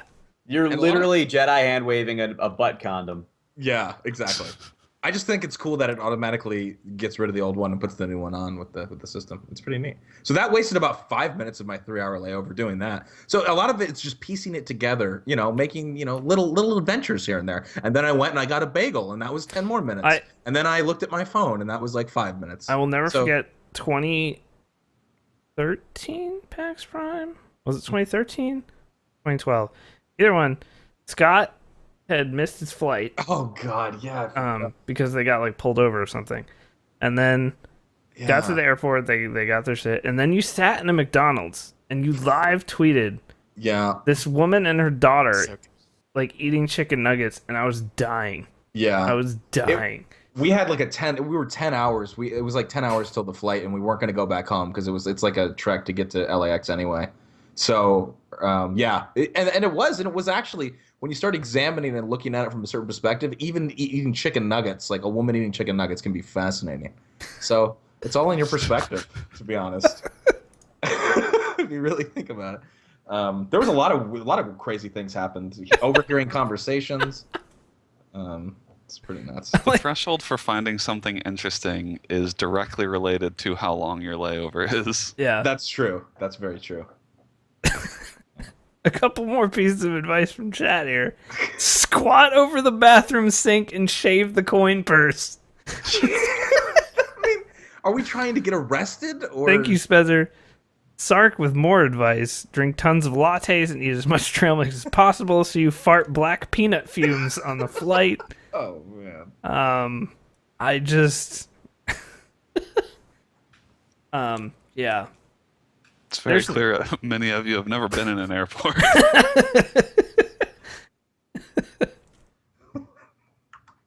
Brian, what the fuck is this?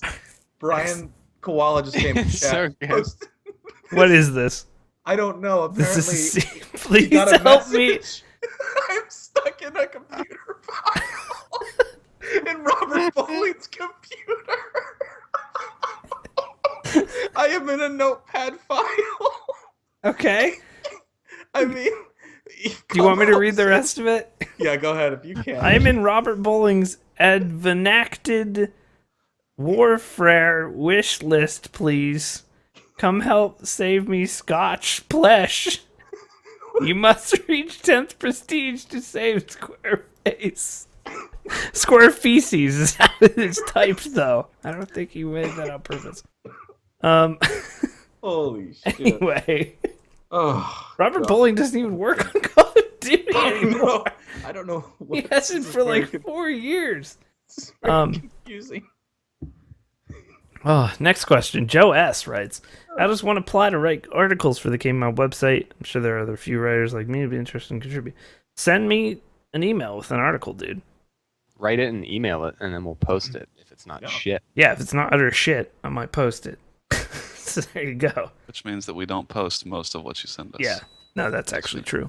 Also make it relevant. For instance, Dirt Penguin, not calling him out, but he sent me a pretty darn good review of the Razor Black Widow, but I was like, that's been out for way too long. It's like, no point now. Brandon. What is this GIF? Where is this? This is. Where's the?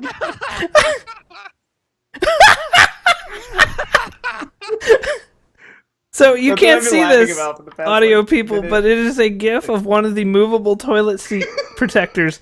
But someone has pooped on the toilet seat protector, moved it, and it is painting the toilet seat with poop. That's fucking And I just cannot. I Oh my god. I just cannot. Oh, you're lucky. Actually, you're not here to be able to click on that because that Yeah. is- It's pretty gross. Oh my god. All right. Oh. Owen D writes, "Hey guys, as of late, I've been getting zooted to the point of ridiculousness. I've been fired from at least 4 jobs, as well as angering both my priest and my rabbi." Oh, you pulling that double religion swag. Nice, dude. I just can't stop. That Zoot life is too strong, and I can't resist. My question for the cast is, have you ever been addicted to anything other than swag, of course? Regards, Schizo. Does meth count? It just looks like real demonic into the case. Does meth count, man? Uh, I'm Not- not addicted. I quit any day. I mean, Quit video anytime games. I want. Video games would be my answer as well. Yeah. World of Warcraft We've all addiction was bad when World of Warcraft was really good. Yeah, Like, we all wow. just made it work for ourselves on some level. You know what I mean? Ryan Video Claw, game thank you for addiction. subscribing. Yeah, I think WoW is the thing for me. At one point, it was like all I did. And not in a just, I like this game way. There were like nights when I would just sit in Yeah. Orgrimmar because I was like, I should be on World of Warcraft, I guess. Like, Yeah. Yeah. For me, like, you can start telling it's an addiction when you are like not, you don't want to hang out with your friends, or if you are hanging out with your friends, you're only thinking about that you're wasting your WoW time, or whatever else. You become reclusive. You only want to do that. And I've had that happen with Counter-Strike many times, and Yeah. other games. Oh, if those are your criteria, then I guess masturbation. Oh, yeah. Well, I don't really want to go hang out with my friends. I just want to beat this meat Like, up oh real yeah, hard. dude, no, I can't. I have to change my laundry and wash my car. I've been planning this for weeks, but thanks. This reminds me of a story. My dad would actually get mad if he heard me telling the story. But one of the most embarrassing, as far as like bullshit excuses for not being able to do something, there was this girl from high school that I really liked, and he got her to say yes to go out on a date with him. But like every time he would try to call her to like set up a time, she would like shrug him off. So finally, this is like 2 weeks. Like he's trying for 2 weeks. The final call that he had with her, she picks up the phone. She's like, "Hello." He's like, "Hey, it's Scott." She's like, "Hello." My dad is also Scott. And he goes, "So you want to go out tonight?" And she's like, and she goes, I have to feed my cat. I have to feed my cat, so I won't be able to go out tonight. usually. And my dad said at that point he just decided to give up. But yeah, there you go. That just made me think of really shitty excuses. That's pretty fucked up. Masturbation is not an addiction; it's a necessity. So I don't like you. I don't like you categorizing it. Listen, it can be both. You can be addicted to food, True. right? I That's assume true. you can be addicted to water. That'd be a weird addiction, but like you're muted, John. I don't know. I mean, there's probably somewhere in between You're once still a day muted. and I don't know what's up. Sorry. there's probably somewhere in between once a day and like 10 times a day that categorizes as addiction. That's true. Sometimes when I can't even put pants on anymore because it's so tender. I heard you, John. When I literally can't pull it up because it just gets caught in just like a Oh. sticky, Oh, like a don't. fly trap.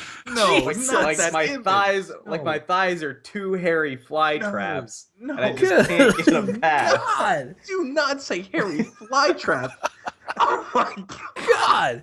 That may be the grossest thing I've ever heard. I mean, like, you know, you have some momentum going up, and then it just all halts Oh, right no, there. no, It's just like, no. and then it's just, all right, well, I guess I'm not wearing pants today. I should probably take a shower. Oh. Yeah, Hairy that's addiction. fly Yes, trap. that is But at some addiction. point, a shower is not enough.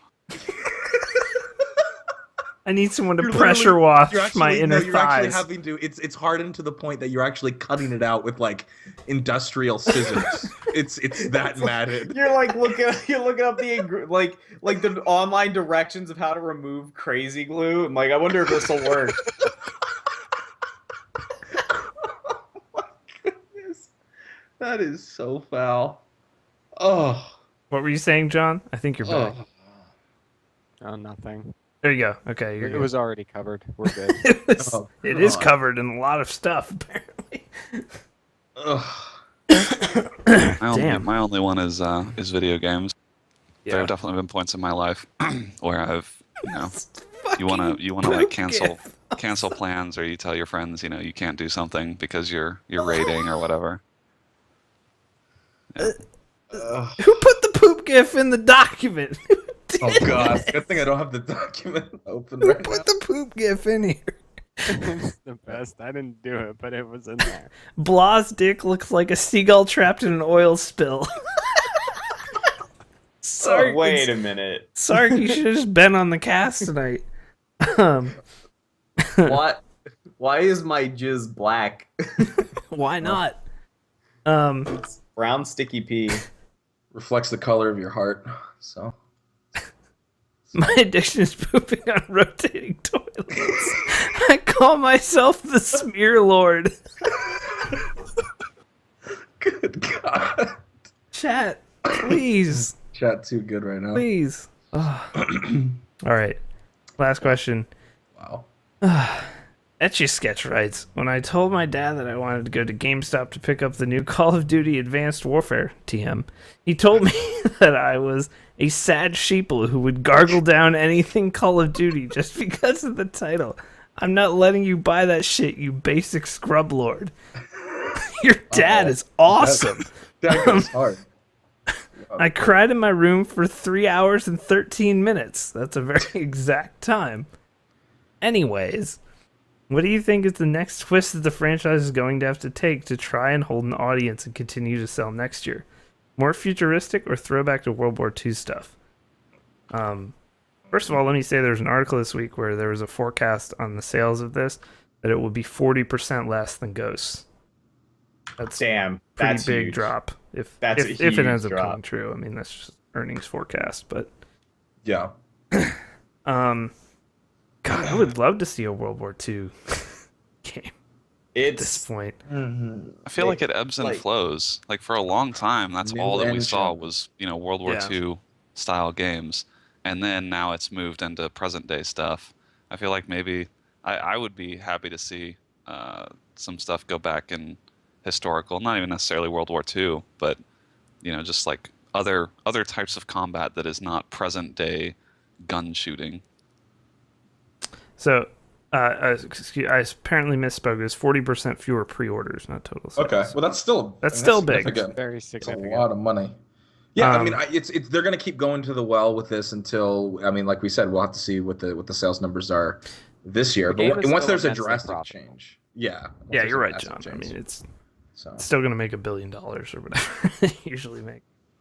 I think once you... Is it out for 360 and PS3? It has to be. I would think. Yeah, I'm sure it is. I'm sure it is. I feel like, though, we've seen, Activision's well documented what Activision's does. With like Tony Hawk and Guitar Hero and all that kind of stuff. I don't see that happening with COD because they keep trying to not do it to COD. Like, they keep trying to take steps so that doesn't happen. Like adding a third studio. Yeah. Like, because they know they've done it before. And I don't think they want this one to go down in flames like that. So, that's... Did Ghosts end up being extremely profitable? I mean, I know it sold I'm sure it was. I It didn't sold a hear- shitload because... compared to the previous. because though. new consoles. Okay. Like that Yeah. was the main reason. I think like I said about Ghosts around the time it came out, Ghost was getting panned by a lot of people who normally like COD. Like Ghost just was not a good game. Like I saw a lot of COD players that I follow on Twitter who were like just kind of done with Ghosts, like way faster than with previous games. Yeah. It seemed like to me that Ghost was kind of, probably the lowest point yet. Maybe not in sales, but in quality for the series. It's so hard to fuck up COD mechanics too, and they managed to do it somehow. I think that's actually, you just said why it's tough for COD to, I think it's tough for COD to continue to sell or to sell better than it ever sell better than the last year because there was a point at which everyone was buying the new COD. I mean, we were part of that. Yeah. Like there was a time where everyone was excited about it, and that's all everyone played for a few months after it came out. But I think there are a lot of people that are just kind of not necessarily looking for that experience anymore. But COD still sells a lot of copies, and so I actually saw like some articles about how they were talking about the futuristic stuff in Advanced Warfare, and they were saying like that feels like a big change for this game. It's got like jetpacks like, and stuff in it, I believe. Right, the jetpacks were kind of like a risk because that's such a change to the core gameplay of Call of Duty, and you risk alienating the people that are still buying COD in droves every year. So that's a hard question to answer because by a lot of metrics, they're still doing really well. They're still selling a ton of copies, but how do you get people who just aren't necessarily interested in COD-style gameplay back into the game? And the answer is maybe you can't. Yeah. Right. Exactly. Like that's where I'm at. I think that actually I would have been probably more on this train if CS:GO didn't exist. I totally agree with that too.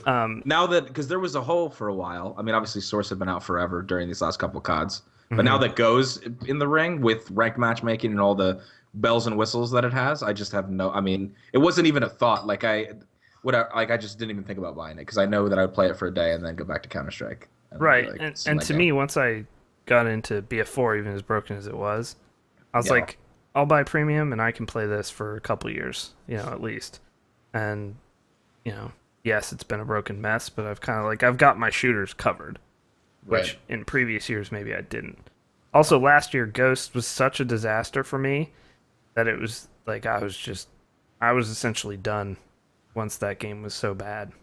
Like, It only took about a day to realize that too. 6 hours of gameplay in that. I spent $60 on that thing, got 6 hours. $10 an hour, man. It's great value. Yeah, for you. it's great fucking value.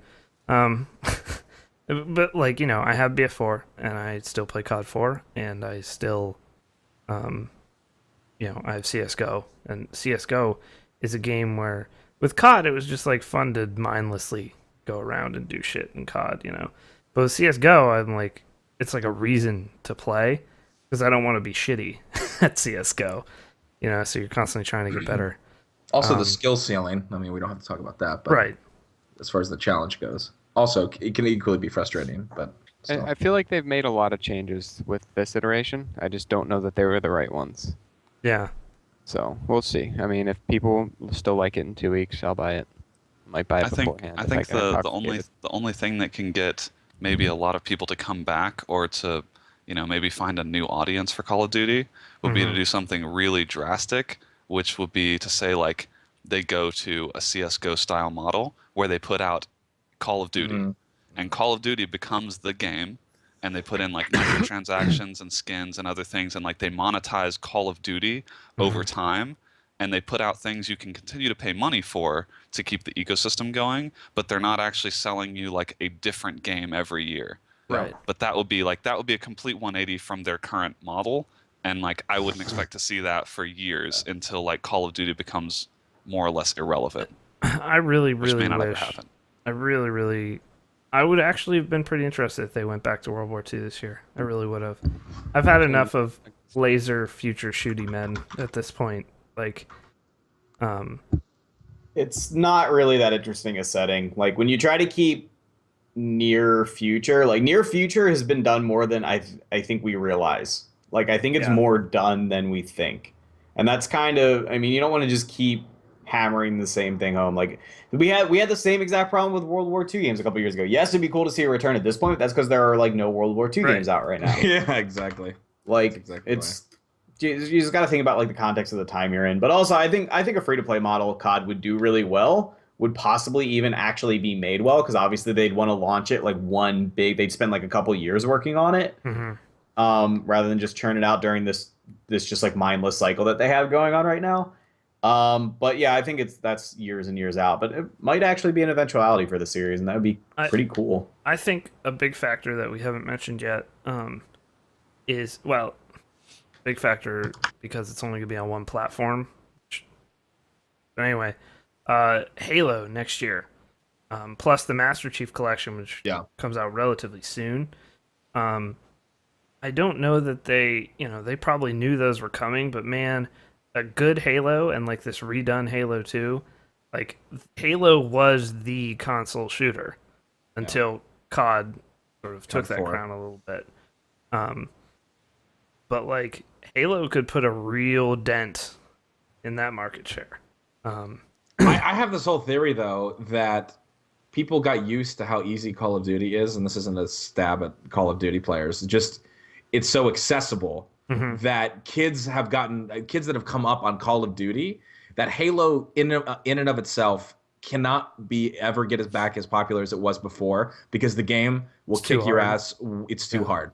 And Well, the people that's- that are really good, it's kind of like Counter-Strike. And that's not because people are playing Counter-Strike now as well, so maybe that model doesn't totally hold up, but there is No, an like- element where Halo it's so to be at the top level or really good at Halo is a lot harder than to be, the ceiling in COD you kind of hit pretty quickly. Yeah. And I think I think that will kind of have a little bit of a factor. I hope not. I hope Halo gets back to kind of where Like, it was, but Actually, gonna be what an you issue. just said was said by the dudes at Tripwire. oh really? There was an article, God, it may have even been last year at this point, but the Tripwire devs, the quote was basically, Call of Duty has ruined an entire generation Yeah, of FPS players. I agree with that. Because they made, then they ended up making Red Orchestra, which is like this hyper realistic, like extremely hard. Well, that's on like shooter. even the other end of the Yeah, spectrum. yeah. almost, That's but- also ruining it, if I can be completely. Yeah. That's almost Red too Orchestra hardcore. was absolutely awful. Yeah. Yeah. So, but like the thing is, he's probably right. Like I hadn't played Counter-Strike for so long, and then we played it a shitload when Go hit beta first. Yeah. We played it like, I played like 50 to 70 hours of that game in beta, and then put down Go for a while between Black Ops 2 and Battlefield games, and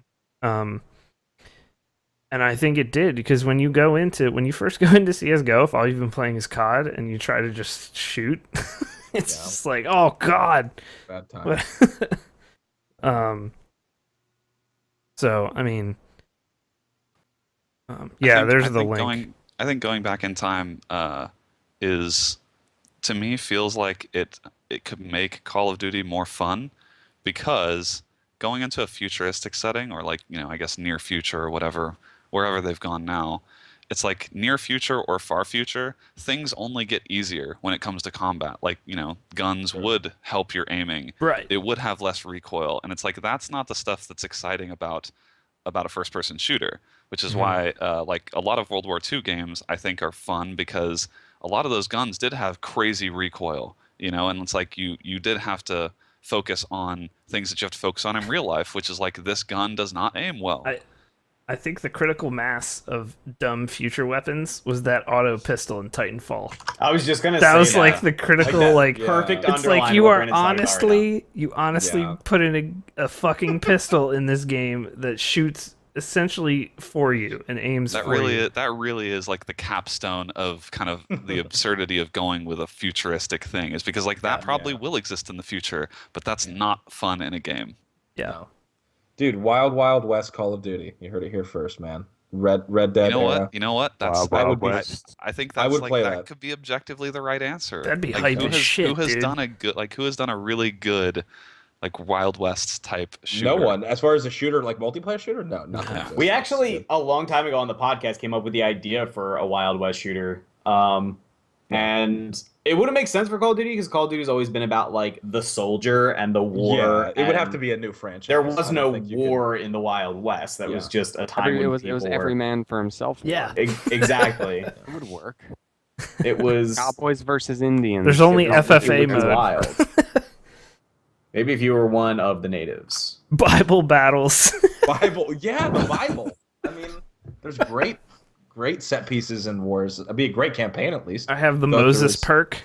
Yeah, the Good Moses perk. perk. Go through as Jesus, walk across that water. Don't even give a shit. And that'd be fun. But I just and I don't think we speak for the majority of gamers, to be honest. I think a lot of people still love Call of Duty. A lot of people still love Call of Duty, and a Yeah, lot of yeah, people still buy it. Like, Sorry. We are the 1%. You know, so I mean, it's us. but we were enormous COD players for a long time. I don't think, yeah, and I don't think it's many. I don't think if people can look at us and be like, "Wow, you guys just jump." It's like, well, no, we've been hurt. Like we were hurt, and we gave. And Dan, especially you, you were one of those. You were getting abused, and you kept going back. Like To you'd be like, fair, I'm not Black doing Ops it 2 this was year. Black Ops 2 is actually a really solid game. Black Ops 2 Especially, is a very it's a fun really game. good PC game too. Yeah, it has it like is. all the PC bells and whistles that you could want for that A lot game. of time. That's a very good COD.